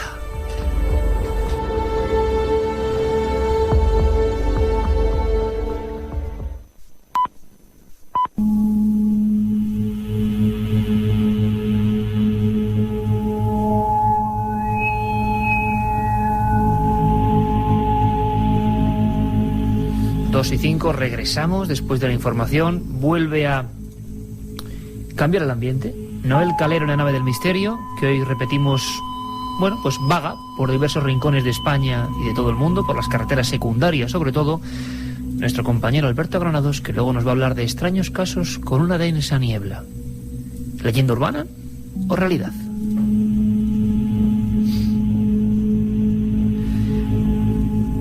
Bueno, Carmen, nuestros oyentes han escuchado con atención la leyenda de la portuguesa, con varios retazos basados en una historia real. Por cierto, nos están preguntando si pasado mañana, domingo, efectuamos el programa por ser Navidad, y por supuesto que sí, cuarto milenio, además con un tema muy especial, códigos secretos de Jesucristo, código da Vinci, cena secreta, a la hora de siempre. Y también muchas preguntas sobre la colección de Biblioteca del Misterio, que por supuesto que sigue ahí. Y precisamente esta semana creo que está a la venta en los kioscos, junto con un CD, con un programa especial, el libro Encuentros, donde hablamos de un caso como este. Y mañana Nochebuena también estamos aquí, Iker. Mañana Nochebuena vamos a intentar quedar todos los amigos, ¿te parece? Sí. ¿Llamamos a todos? Es una buena noche. ¿A los reporteros fieles? A todos. Venga. Así que mañana, sobre las 12 nos han dicho, ¿no? Nos han citado. De 12 a 2. Bueno, pues La dramatización, la historia de Antonio Beltrán, que por supuesto es una dramatización mía, el guión de este vuestro amigo Iker Jiménez, la dirección de Mariano Revilla y la coordinación técnica de Juan Antonio Merayo y todo el equipo de actores. En el fondo, a veces la realidad supera cualquier ficción. Y si no, escuchad a Andrés Herrera, que fue militar, hoy es policía en Badajoz y buen amigo de este programa, y que se encargó desde dentro de la base de Talavera la Real de recopilar algunas historias relativas a ese punto concreto, a esa carretera, a ese lugar donde hemos querido recrear nuestra historia. Le escuchamos. Curiosamente, esta es una de las leyendas que más trabajo me ha costado ir desmembrando, porque había muchas versiones de este relato, pero básicamente podemos decir que proviene de un presunto accidente de tráfico muy antiguo que hubo en la antigua Nacional Quinta, que pasa justo por las puertas de la base aérea de Talavera. Y curiosamente ese accidente ocurrió precisamente en lo que era la garita de combustible viejo de la base aérea de Talavera, precisamente en la famosa garita donde ocurrió otro suceso tan truculento como el que ya conocemos del Hombre Verde.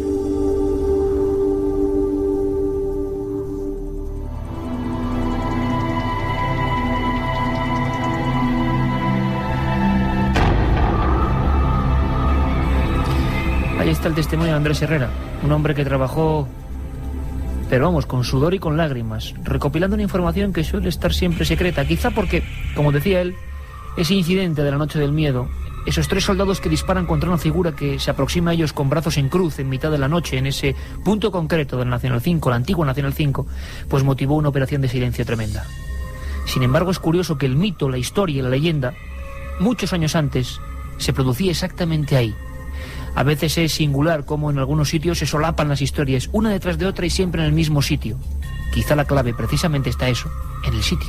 Hay versiones de fuera y versiones de dentro de la base. Hay versiones de personas que han pasado por esa zona de la base aérea de Talavera, de la antigua Nacional Quinta, que va de Madrid a Badajoz, en el sentido de que, bueno, se encontraban con una figura fantasmal, habitualmente vestida de blanco, con una especie de vestido largo hasta los tobillos, sin mucha definición. Eso por lo que respecta a los conductores. Pero por lo que respecta a los soldados de la base, incluso algunos que han llegado incluso a disparar a la figura por puro miedo, y nos consta de forma fehaciente que lo han hecho, esta figura ha llegado incluso a la tapia de la base, y digo atravesar en sentido literal, desde la carretera hasta el interior de la base, y una vez dentro ha desaparecido. Manda un SMS al 7640. Escribe la palabra milenio, espacio y lo que nos quieras contar. Comentaristas de Milenio 3. Sabemos que siempre hay alguien al otro lado. 2:10. Siempre en directo. La nave del misterio, por cierto, si estáis circulando por esas carreteras, ante todo por encima del miedo, de las historias, de que nos contéis vuestros casos, mucha precaución, que estas navidades hay que celebrarlas pues todos juntos. Por cierto que, hablando de eso, de los lugares, ¿por qué los cruces de caminos? Antes un amigo daba una interesante nota un tanto macabra, los suicidas desde el medievo, enterrados, decapitados en esos cruces de caminos, los cruceídos de la Galicia profunda. Tenemos la suerte de contar con otro buen amigo, que es el antropólogo José Luis Cardero, que ha investigado este asunto y el miedo a los aparecidos, el miedo a la noche, el miedo a los caminos. Había una vez un viejo investigador que me dijo: es la prueba del caminante solitario, y me hacía la siguiente propuesta: ir por un camino de noche y encontrarte con alguien que avanza en la absoluta lejanía. ¿Tú qué haces, Carmen? ¿Te apartas? ¿Te das la vuelta? ¿Te cruzas con él? Es una figura sombría que se aproxima. Me escondo. ¿Ves? Es curioso, porque quizás sea un hombre tan asustado, una mujer, como cualquiera de nosotros, pero el entorno, la noche, el hombre es un ser diurno, hace que nos protejamos con ciertas defensas. Sitios marcados, más que por el misterio, por el miedo. Se lo preguntábamos a él. Esos lugares en donde se aparecen suelen ser lugares que tienen unas características especiales, como tú sabes perfectamente. Es decir, son, por ejemplo, los caminos, son las encrucijadas, o pueden ser, por ejemplo, determinados lugares en donde la tierra confluye con el mar o la tierra confluye con un río, en pantanos, es decir, en lugares que tienen unas características especiales, unas características de límite, ¿no? Los años 70 fueron pródigos en apariciones de este tipo. Los periódicos, las radios e incluso las televisiones empezaron a informar de estos viajes interrumpidos que llenaban de terror a personas que no podían explicarse lo sucedido.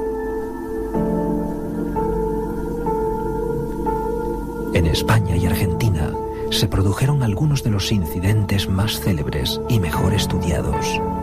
Casos que permanecen sin resolver en los amplios y polvorientos catálogos de lo extraño. Casos que nunca podrán olvidar unos protagonistas que han quedado marcados para siempre. Tengo en mis manos este libro, un clásico, tiene casi 30 años, se llama Los hombres de negro y los ovnis. Lo publicó un argentino, bueno, pues siempre divulgador de estos asuntos en su país, Fabio Zerpa, y desgranaba algunos casos que no sabemos tan bien porque en los años 70 se hicieron célebres, tanto en España como en ese país. Encuentros en la carretera, podría titularse este programa. Encuentros con lo desconocido. ¿Tienen explicación? ¿Son mitos? ¿O todo depende de cómo lo interpretemos? Del miedo que uno puede sentir dentro de un vehículo. En el fondo dicen los psiquiatras y los psicólogos que el vehículo es como una especie de prolongación de nuestro yo, de nuestro propio hábitat, de nuestro hogar. Y nos sentimos también intimidados.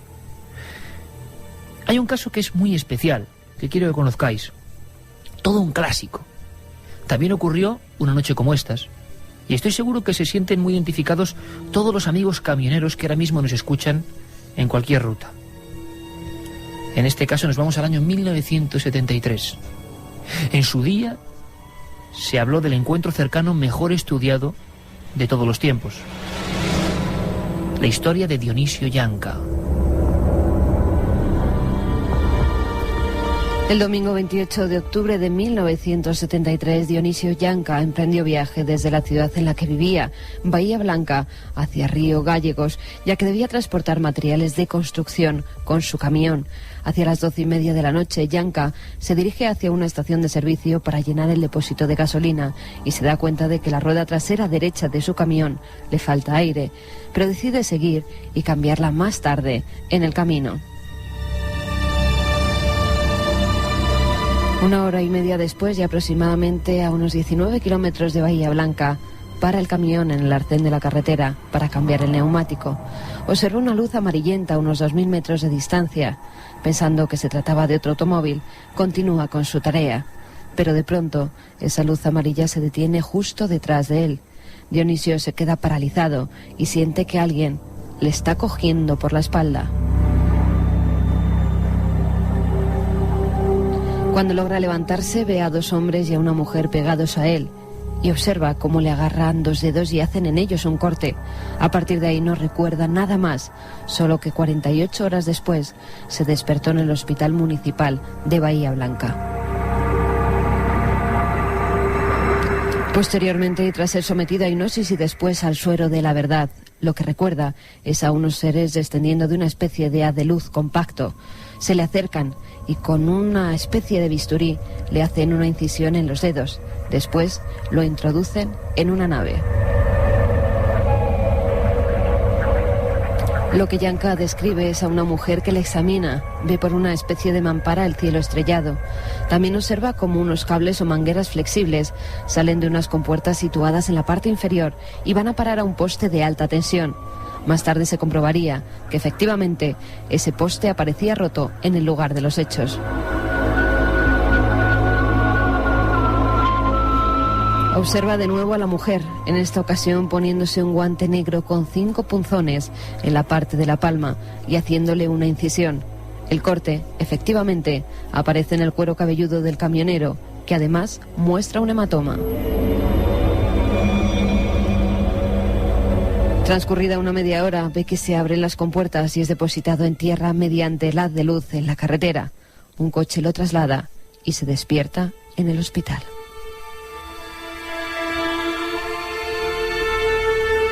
Ese es, perfectamente contado, el caso Yanka. Lo que ocurre es que Dionisio, un camionero, fue casi conejillo de indias de un montón de médicos e investigadores. Es lo de siempre, porque un camionero humilde va a inventarse esta extraña historia que no le reportó ningún beneficio. Lo cierto y verdad es que estas personas que en mitad de cualquier ruta, en un lugar solitario como este, se encuentran con lo extraño, cambian su vida radicalmente. ¿Qué les ha pasado? ¿Han visto esos seres? ¿Esos seres son del espacio exterior? ¿O esos seres son nosotros mismos? Porque hay una versión mucho más inquietante de todo esto. El investigador Jacques Vallée, astrofísico, estudió algunos casos como el del francés Frank Fontaine, también en una carretera, en el cual ocurrieron cosas demasiado raras. También una luz, un destello y no recordar nada. Con el tiempo, un espacio frío parecido al que describe Dionisio Yanka. Y también una serie de manipulaciones. Pero luego las pistas, aunque nunca se pudo descifrar del todo esta historia, es que ese hombre quizá fue secuestrado realmente por miembros de algún servicio de inteligencia que estarían haciendo una especie de estudio, fijaos qué fácil es hacerlo, sobre cómo se comportaría una persona que cree haber sido abducida o secuestrada por seres desconocidos. Pero se hablaba del hombre que investigó este caso, que llevó a este Dionisio Yanka hasta los médicos. Es el primer caso de la historia en que un testigo es tratado a nivel forense con pentotal sódico o suero de la verdad. Y nos lo cuenta él, Fabio Zerpa. Le mostraba los test psicológicos de este hombre que tenía muy escaso nivel de coeficiente mental. No podía inventar todo lo que nos contó a 9 médicos argentinos. Puse a médicos junto conmigo a investigar. Y por primera vez también, además de las 16 sesiones de hipnosis que le hicimos a este simple camionero que tenía 25 años y que tenía un coeficiente mental muy escaso, le hicimos hipnosis, 16 sesiones de hipnosis, y le hicimos por primera vez en el mundo, porque había colocado un médico forense, un médico de una policía de un país, que le colocó pentotal sódico, es decir, el suero de la verdad. Nosotros le dimos 3 inyecciones de pentotal sódico y volvió a repetir exactamente lo mismo de las 16 sesiones de hipnosis. En cualquier lugar, una luz y apenas unos recuerdos. Dionisio Yanka, poco a poco, como ocurre en muchos casos, empieza a interiorizar su propia historia. Y como es lógico, tras ser visitado por médicos, por forenses, y que nadie le dé una explicación a lo que le ha ocurrido, acaba convencido de que es una especie de elegido de seres del cosmos. ¿Quiere decir esto que Dionisio Yanka estaba loco o que se volvió loco después de la historia? Ha ocurrido en muchos casos. La experiencia, el shock es tan fuerte, yo creo que algo ocurre, pero después el criterio se desmembra, se creen cosas de las que no hay pruebas, y las personas acaban imbuidas en una especie de psicosis. El propio Zerpa, que llevó a este hombre ante los médicos, que hizo una serie de pruebas, cree que hoy, 32 años después del caso de Bahía Blanca, este hombre ha perdido sus cabales. Con los test psicológicos que teníamos, hicimos electroencefalogramas. Para mí, en este momento, y para nosotros, ya no es un buen testigo. ¿Sabe por qué? Porque ahora piensa que es un hombre llamado por los extraterrestres que vinieron a contactarse con él y se siente un poco de Dios. Y ahí es cuando nos equivocamos. La pregunta sería, ¿cuántos de estos hombres y mujeres que se encuentran con lo extraño en cualquier carretera, pues han visto algo realmente? Algo que les ha cambiado la vida y luego no han sabido interpretarlo. Vamos a escuchar ahora qué dicen nuestros amigos en el 7640. Quizá ellos tengan una opinión mucho más cercana a la realidad.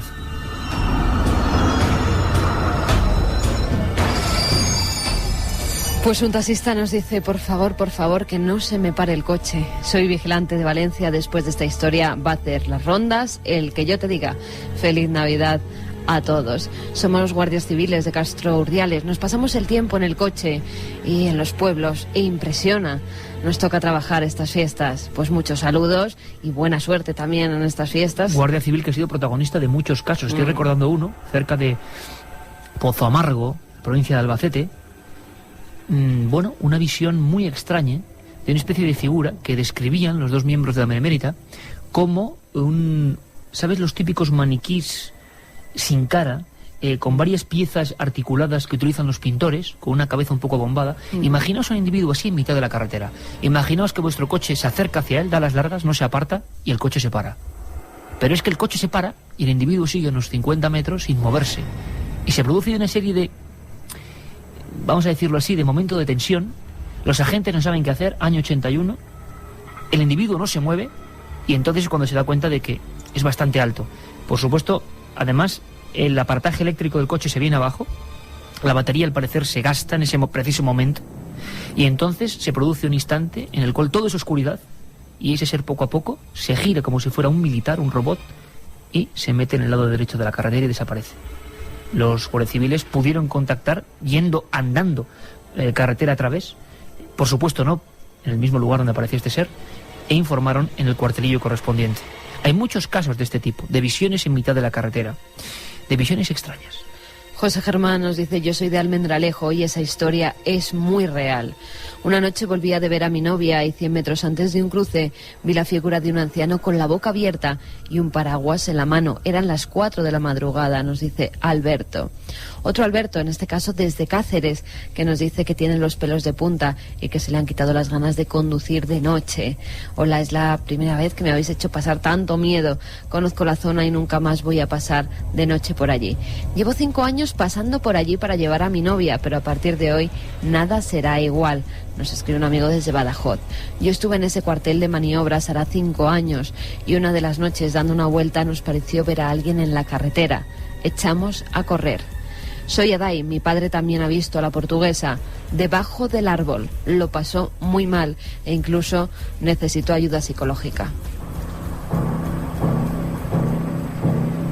Como siempre, analizando una historia surgen muchas más. Testimonios callados que ahora pues quieren gritar de alguna manera, aunque sea a través de esta vía, que ellos también lo vieron.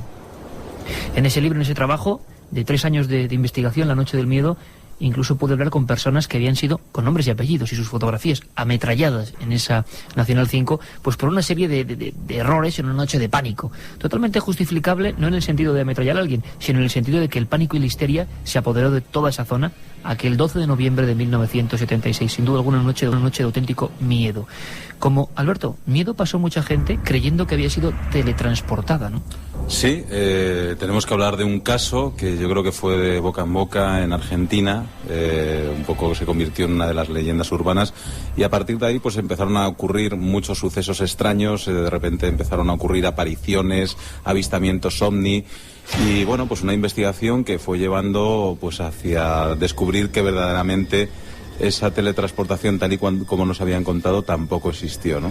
Parece ser que llevó una investigación, que parece ser que se estaba pues promocionando una película de aquel entonces y que todo había sido una pequeña farsa, un pequeño montaje. Lo que sí dio pie es a otras leyendas, a otras historias y a partir de ese suceso llamado el caso Vidal empezaron a ocurrir diferentes cosas extrañas, ¿no? El relato robot sería un coche, va caminando y de repente la típica niebla, densa niebla y de repente la primera historia que al final nunca se supo si era verdad, mentira, la historia del caso Vidal. Es que ya lo estoy viendo, ¿eh? A muchos de nuestros oyentes conduciendo en este momento, a lo mejor incluso, pues fíjate, por un paraje de estos oscuros. Y quién sabe, a lo mejor miran la ventanilla y empiezan a descubrir que empieza a llegar esa neblina.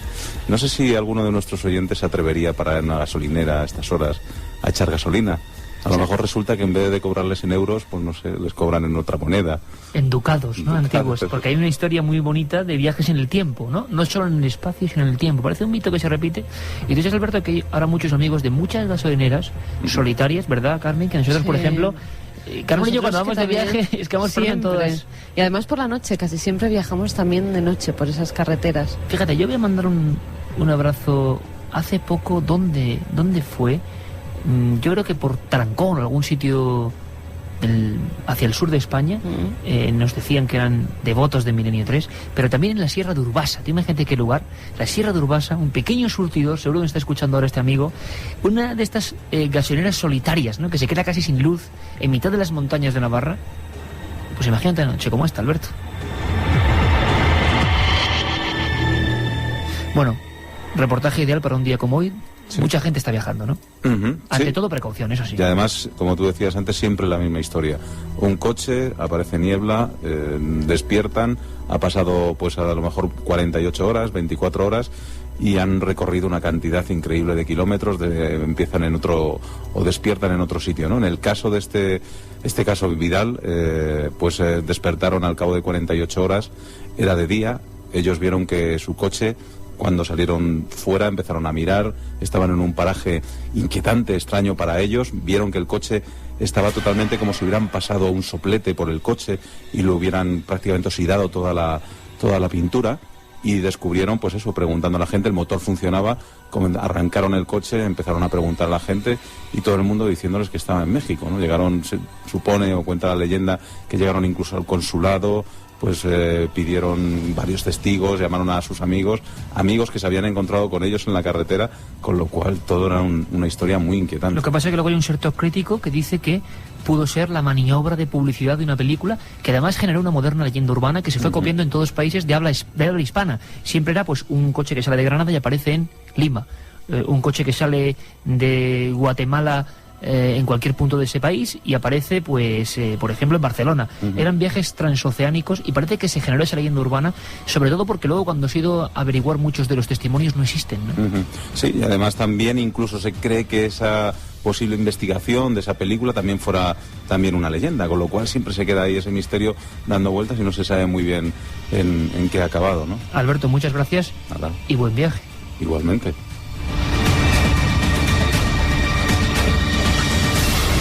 Por cierto que hablamos, Alberto Granado nos comentaba que los grandes casos, pues bueno, están ahí y son muy polémicos, pero es que hay algunos que sí tienen nombres y apellidos. Hay algunos que sí tienen nombres y apellidos. Escuchamos a Fabio Cerpa y luego Carmen nos va a contar la historia del que se llamó, misma franja de tiempo, años 70, principios, por qué ocurría esto en esa época, incidente, quedaos con el nombre, Brunelli Porchetto.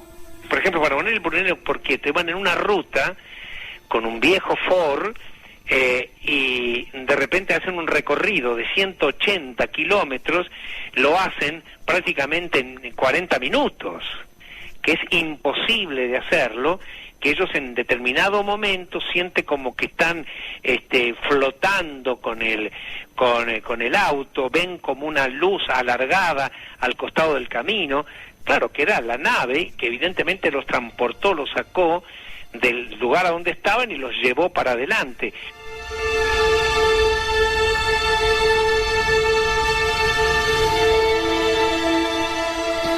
Carmen, tienes ahí el expediente para que todos los amigos en esta noche de viajes y de viajeros lo conozcan. Brunelli Porchetto. El 16 de julio de 1972, Brunelli y Porchello, que residían en Córdoba, en Argentina, se desplazaban con su coche, un Ford Falcon modelo 68, a la ciudad de Balnearia para asistir a una reunión con viejos amigos. Tras la cena y el posterior baile, donde hay que indicar que no bebieron nada de alcohol, terminó a las 2:30 de la madrugada. Los dos hombres volvieron a coger el vehículo para regresar a su domicilio. Así llenaron el depósito de gasolina y comenzaron a circular por la carretera a una velocidad media de entre 80 y 100 kilómetros por hora. Tras pasar una localidad llamada Arroyito, observaron una potente luz blanca que iluminó todo el entorno. Brunelli divisó algo que le identificó como un objeto en el cielo, pero su compañero le apremió para que acelerara, porque lo más seguro que fuera una tormenta. Eran ya las 3:10 de la madrugada y llevaban recorridos unos 16 kilómetros desde que emprendieron el viaje, cuando a un lado de la carretera observaron una hilera de luces rectangulares de color anaranjado y unos 50 metros de largo. De pronto se dieron cuenta que ya estaban a pocos kilómetros de su destino, pero deberían haber tardado unas 2 horas y habían realizado todo el recorrido, incluso la parada, echar gasolina, las luces, en menos de 1 hora. En ese momento Iker casi no se dieron cuenta, pero el día después comprobaron que el depósito de gasolina pues había gastado muy poco, efectivamente como si tan solo hubieran circulado unos pocos kilómetros. Brunelli además comenzó a sentir un hormigueo en la región lumbar derecha, pero en cambio su tensión arterial, que siempre la había tenido alta, se estacionó. Y es que en muchos casos de encuentros en la carretera se producen alteraciones físicas en los protagonistas, en el conductor. Yo recuerdo uno de los casos que pude publicar en Enigma y en alguno de mis primeros libros, en Gerona, en La Escala, año 97, mes de marzo. 2 policías con 20 años de hoja de servicio se encuentran con una especie de figura muy parecida a la que hemos comentado antes, una especie de silueta negruzca, cabeza bombada, brazos largos, flotando y enmarcada por una especie de aureola o de luminosidad. Uno, Manuel Delgado y Manuel Caballero, uno de ellos se baja del vehículo y quedó seriamente afectado. Hubo derrame sanguíneo en un ojo y, sin embargo, el hombre que se quedó dentro, Manuel Caballero, sufrió una espectacular mejoría de una enfermedad importante que más o menos llevaba, a pesar de que estaba de servicio, una herida por incisión después de una operación. Pues prácticamente se recuperó y todas las constantes cardiovasculares se recuperaron, al menos durante un tiempo. Producto de la emoción, ¿quién era aquel individuo? También ocurrió en la carretera y también se detuvo el vehículo oficial de la policía. Pude encontrar uno de los expedientes por el jefe de la policía de Gerona que certificaba que el caso era real y que creía en el testimonio de los 2 protagonistas. Hablamos de 2 policías españoles, hablamos de no hace tanto tiempo. Y seguimos hablando de más casos que ocurren en rutas, casi siempre, como decimos, carreteras secundarias, casi siempre en lugares donde de repente el paraje se vuelve monocorde, donde no te cruzas con otros coches. Y me gustaría decir 2 características que yo me he encontrado durante mucho tiempo investigando este tipo de sucesos. Por ejemplo, el caso de las 7 villas en Cantabria, donde un hombre circula tranquilamente y se encuentra una especie de figura que parece un payaso, con un gorro, con una especie de capirote, y conforme se va acercando lo que parece es una especie de reo de la Inquisición, que está de repente en mitad de la carretera. Fue un caso célebre que llegó a investigar el Ejército del Aire, aunque luego su proceso no acabó nunca en los archivos oficiales. Otro tanto ocurre con un caso que pusimos aquí en Milenio, el caso del puerto de Alisas, de otra figura, también de aspecto grotesco. Los testigos no ganan nada, al revés, con contar esto. Lo que ganarán es el silencio, el vacío de su comunidad y más aún, imagino, con el descrédito que la televisión ha generado habitualmente con estos temas. ¿Quién va a contar esto? ¿Para qué? ¿Por qué alguien dice que de repente se ha encontrado con eso en un punto de la carretera? Vamos a seguir ampliando perspectivas. Volvemos a conectar con Fabio Zerpa en Buenos Aires para hablar de casos que se pudieron investigar en nuestro país, en España.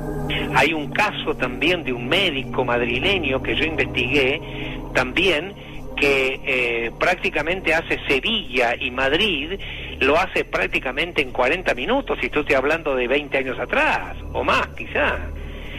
En el caso de estos 2, los 3 músicos, ellos vieron también como que el auto, el coche, iba un poco como moviéndose, un poco por arriba, ven también una luz extraña, y de repente cuando van a entran en unas luces, dice, bueno, esta debe ser tal con la localidad, ustedes no saben qué dice, y cuando se dan cuenta que están entrando en la ciudad de ellos. Manda un SMS al 7640.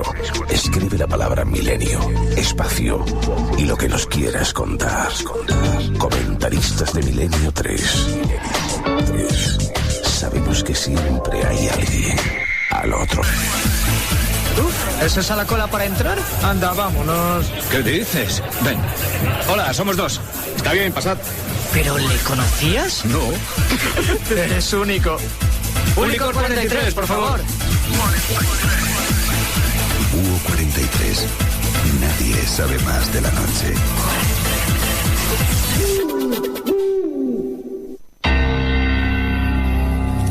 ¿Sientes la necesidad de contactar con alguien del otro lado? Milenio 3. Cadena Ser.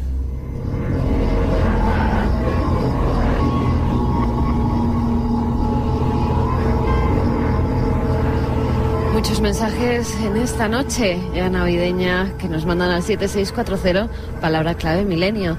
Yo hice la mili en Talavera y lo de la Portuguesa no es lo único raro que sucede allí. Lo peor es el polvorín. Allí pasa de todo. Buenas noches, tengo 16 años y estoy en el coche con mi padre y mis hermanos dirección Almería y solo escucharos se nos ponen los pelos de punta. Qué bonito, ¿no? Que vaya toda la familia en el coche por esas carreteras oscuras y escuchando. Hablando de Almería, quizá estén pasando cerca de Gádor, del terrible sacamantecas Francisco Leona.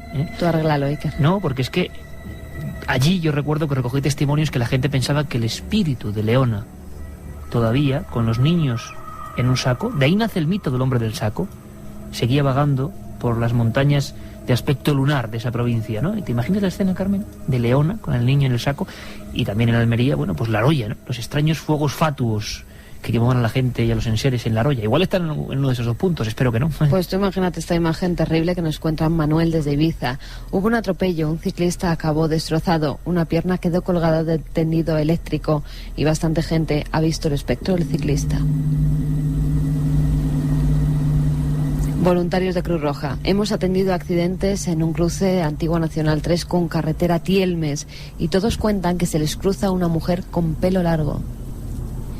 Es curioso, a ver si podíamos conectar con alguno de estos para futuros programas, de futuros amigos también, ¿no? De la Cruz Roja, que saben de muchas historias, igual que cualquier servicio, ¿no? Tanto de fuerza de seguridad como servicio público. Hay historias. Hay una, por ejemplo, en un pueblo concreto de Levante, cerca de la población de Silla, que hablaban de lo que provocaba algún accidente. Bueno, imagino que esto es leyenda, ¿no? Pero nosotros estamos dando esta información, que es la que nos transmiten. Y fíjate, esto fue en el año 91, se publicó en la prensa local.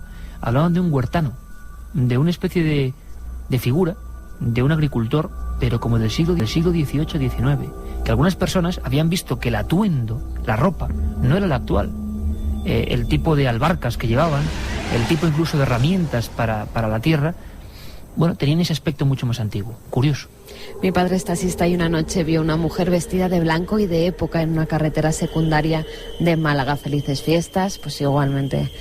Hoy hay mucha niebla, ahora quien baja del coche, qué mal me lo hacéis pasar, aunque me encanta. ¿Sabéis alguna historia curiosa en Zamora? Nos preguntaba Patricia. Bueno, esto es telepatía pura, son las 2:45. Hay gente que dice, no, es que Iker tal responde a las preguntas y es que no puede ser, es en directo, 2:45, pero cuando hablabas de taxista, estaba pensando, el taxista de Nuez de Aliste, Zamora. Así que respondemos y matamos dos pájaros de un tiro. Nuez de Aliste, agosto de 71, un taxista de esa localidad se enfrenta con una especie de figura ovalada, o más bien parecido a un paraguas, que le empieza a perseguir, luego se pone delante, se le aproxima en pleno silencio, lo que más asusta a este hombre, que llega casi a sacar el brazo por la ventanilla de su viejo 1500 para decir que es amigo, es que aquello no emite ningún sonido. Entonces tú imagínate estar en plena noche por una recta y ver que una figura que no se parece a nada, que no tiene motor, te persigue a ti, que estás ahí solo. Y entonces se abalanza sobre él y a un metro apenas del cristal, cuando va a producirse el impacto, sube hacia arriba en 90 grados. No es de Aliste, Zamora, año 71. Pero de Zamora habría que contar 1000 cosas. Es la gran desconocida, Zamora, ¿eh? Es el único sitio, Carmen, donde un juez levantó acta de un aterrizaje ovni. El caso de Alcañices. Creo que lo contamos aquí en su día. Tony desde Valencia que nos dice, por favor no me hagáis esto, que voy con el camión entre La Escala y Figueres. Soy Raúl. Escala. Desde Sevilla. Hice la mili en Talavera. En el 98 ya no se hacían guardias en esa garita. En el 98 ya no se hacían guardias porque no querían. Eso contaba Andrés Herrera. Es una historia curiosa. Y bueno, curiosamente en La Escala también no solo está el caso de este individuo. Hay otro caso en carretera muy extraño, el de Josep Font, que yo no sé si se habrá resuelto o no, porque yo lo investigué cuando estaba allí, sobre el lugar de los hechos, en la entrevista a estos dos policías. Fijaos qué curiosa esta historia. Pocos días antes de la denuncia por parte de la intervención policial de la observación de ese ser y de esa figura, un huertano, vamos a hacer un bucle aquí, Josep Font sale con su mobilet de 50 centímetros cúbicos, imaginaos lo que puede dar de sí esa moto. Además iba a echar gasolina, por lo tanto debía estar en la reserva, el buen hombre. Se aproxima a la carretera comarcal, llegando de una especie de esas carreteras de barro, y desapareció. Pero es que no desapareció solo él, desapareció la moto. No se encontró ni la moto ni a él. Conducía y sin saber cómo me vi dentro de una niebla muy espesa. Tampoco sé cómo salir, pero al salir me encontré en la dirección opuesta. Hola Iker, me llamo Marioto, estoy con mi amigo Rubén escuchando por internet. Aquí en Melilla también se habla de la aparición de una mujer vieja. Soy Ramón, este verano mi novia vio una mujer de espaldas en una curva estrecha yendo de la Marina a Guardamar. Yo no la vi. Qué miedo pasamos. Otro de los puntos calientes. Sí, otro de los puntos calientes. Por cierto que hace poco vi un informe, Carmen, esa carretera que conocemos bien, porque tu familia vive en esa zona, la 340, a su paso entre las provincias de Murcia y Alicante, dicen que es la carretera más peligrosa de España. Sí, sí. Que es curioso que en las carreteras más peligrosas aparezcan estas historias, ¿verdad? Sí, además, bueno, además en esa carretera, justamente entre la Marina y Guardamar, es un punto donde continuamente hay accidentes, Iker. En ese punto, además, es donde todos los testigos que hemos podido contactar con ellos han visto esa figura de una dama blanca. Es curioso porque decíamos que muchos de los casos de teletransportación, de supuesta teletransportación, es un tema muy complejo, quizá intervengan muchos factores. Yo soy bastante escéptico en esta historia en concreto, pero no tienen nombres y apellidos. En este caso sí. Cuéntame, Carmen, la historia Muñoz Jurado. El 26 de diciembre de 1976, en Córdoba, se produjo un hecho insólito. Francisco Jurado, de 23 años y empleado de banca, y Pedro Muñoz, de 31 y gerente de un banco, se desplazaban hacia Granada, como hacían a diario, cuando algo hizo que su vida cambiara. Hacia las 5:30 de la mañana cogieron el coche y se dispusieron a conducir por la carretera que une Córdoba y Granada, la 423. Iba cada uno pensando en sus cosas cuando el más joven gritó: ¡la luz! Ambos observaron cómo detrás de un monte que se hallaba a la izquierda del conductor había una intensa luz blanco-azulada. Aquella luminaria poco a poco se fue acercando y en ocasiones el conductor se asustó porque parecía que iba a cortarles el camino. Observaron cómo aumentaba de tamaño y cada vez estaba más cerca. Presos del terror comenzaron a rezar hasta que el aparato se puso encima suya. Vieron cómo se balanceaba sin emitir ningún tipo de sonido y tras tenerlo a unos 3 metros de distancia decidieron hacer un rápido giro, dar la vuelta hasta que por fin lograron perderla de vista. Llegaron al domicilio y allí narraron el suceso a sus familiares, que se percataron de que ambos chicos tenían sus cabellos imantados. Días después comprobaron que se habían vuelto más sensibles al frío y al calor. Observaron en su dormitorio pequeñas luminarias que revoloteaban sobre sus cuerpos y los de sus parejas. Todos estos síntomas se fueron debilitando con el tiempo, pero lo que no podían controlar era un sueño que se repetía todas las noches.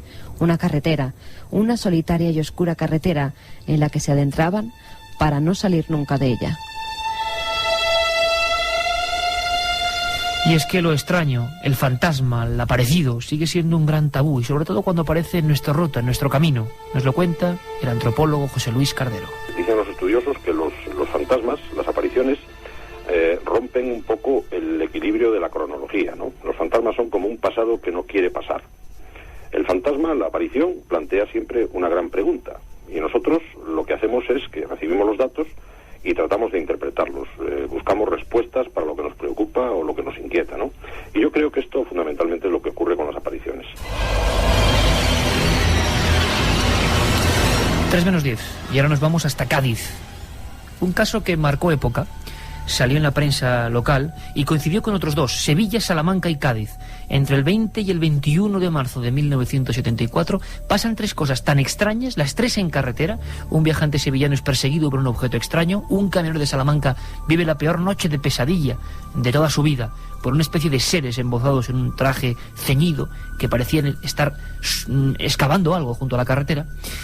Pero quizá el caso más sobrecogedor porque se produjo de una forma muy extraña y luego ocurrieron cosas dentro del vehículo, al parecer, fue el del chofer de la Diputación de Cádiz, ni más ni menos, don Cristóbal Muñoz. Marzo del 74, va tranquilamente después de dejar al presidente de la Diputación en su domicilio, una carretera, la oscuridad y alguien que aparece en el arcén.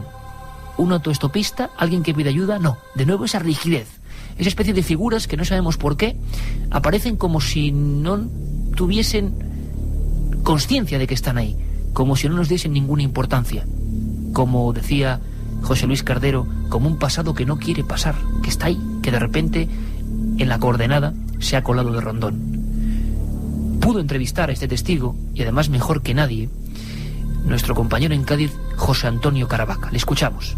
Y acercándose al cruce de Rota y Seré, y siempre esto es un detalle muy interesante, puesto los encuentros se suelen producir, sobre todo cuando son en carretera, cerca de un cruce, observa una extraña niebla, una niebla que apenas deja ver la carretera.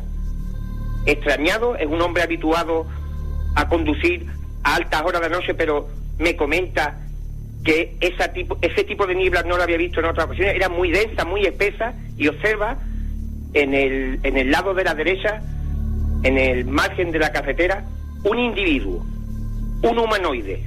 Él en un principio piensa que se trata de un accidente producido quizás por aquella densa niebla que apenas deja ver nada, pero cuando se aproxima, cuando se encuentra a escasos metros de este individuo, un enorme haz de luz surge desde la cintura. El testigo, Cristóbal Muñoz, sorprendido, intenta girar el volante y de pronto el coche es zarandeado por una fuerza invisible. En ese momento, presa del pánico, pisa el acelerador del coche e intenta salir a toda pastilla de allí.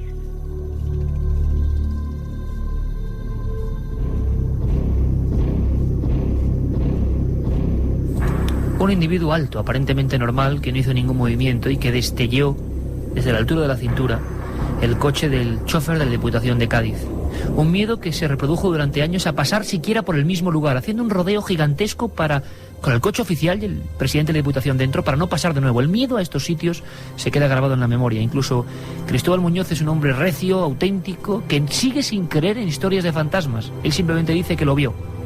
Pero hay algo que nunca se había contado, algo que descubrió nuestro compañero José Antonio Caravaca, ese gran investigador de campo de las tierras de Algeciras. Pudo entrevistarlo en muchas ocasiones. Él nunca había vuelto a querer contar la historia. Pero es que pasó algo dentro del coche. Eso quizás es lo más tenebroso.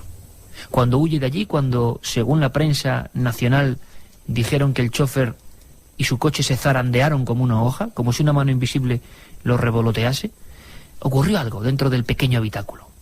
Nos lo cuenta José Antonio Caravaca. Siente una fuerza tremenda que zarandea todo el vehículo, un SEAT 1500 oficial, es zarandeado y, fíjate, Iker, de pronto siente que aquel ser se ha introducido en el vehículo. Es una impresión que tiene el testigo, de que aquella extraña entidad se ha colado en su automóvil. Imaginaros, a las 4 de la madrugada, rodeados de niebla, aquel ser emite un potente haz de luz y parece que se introduce dentro del vehículo. En ese momento, ya presa total del pánico, Cristóbal Muñoz, a través del retrovisor, comprueba que detrás del coche no hay nada. Y todo esto incluso le lleva a casi perder el control del automóvil y salirse de la carretera. Posteriormente, alejado ya, gira la cabeza y ve que no hay ni el menor rastro, ni del humanoide, ni de la luz.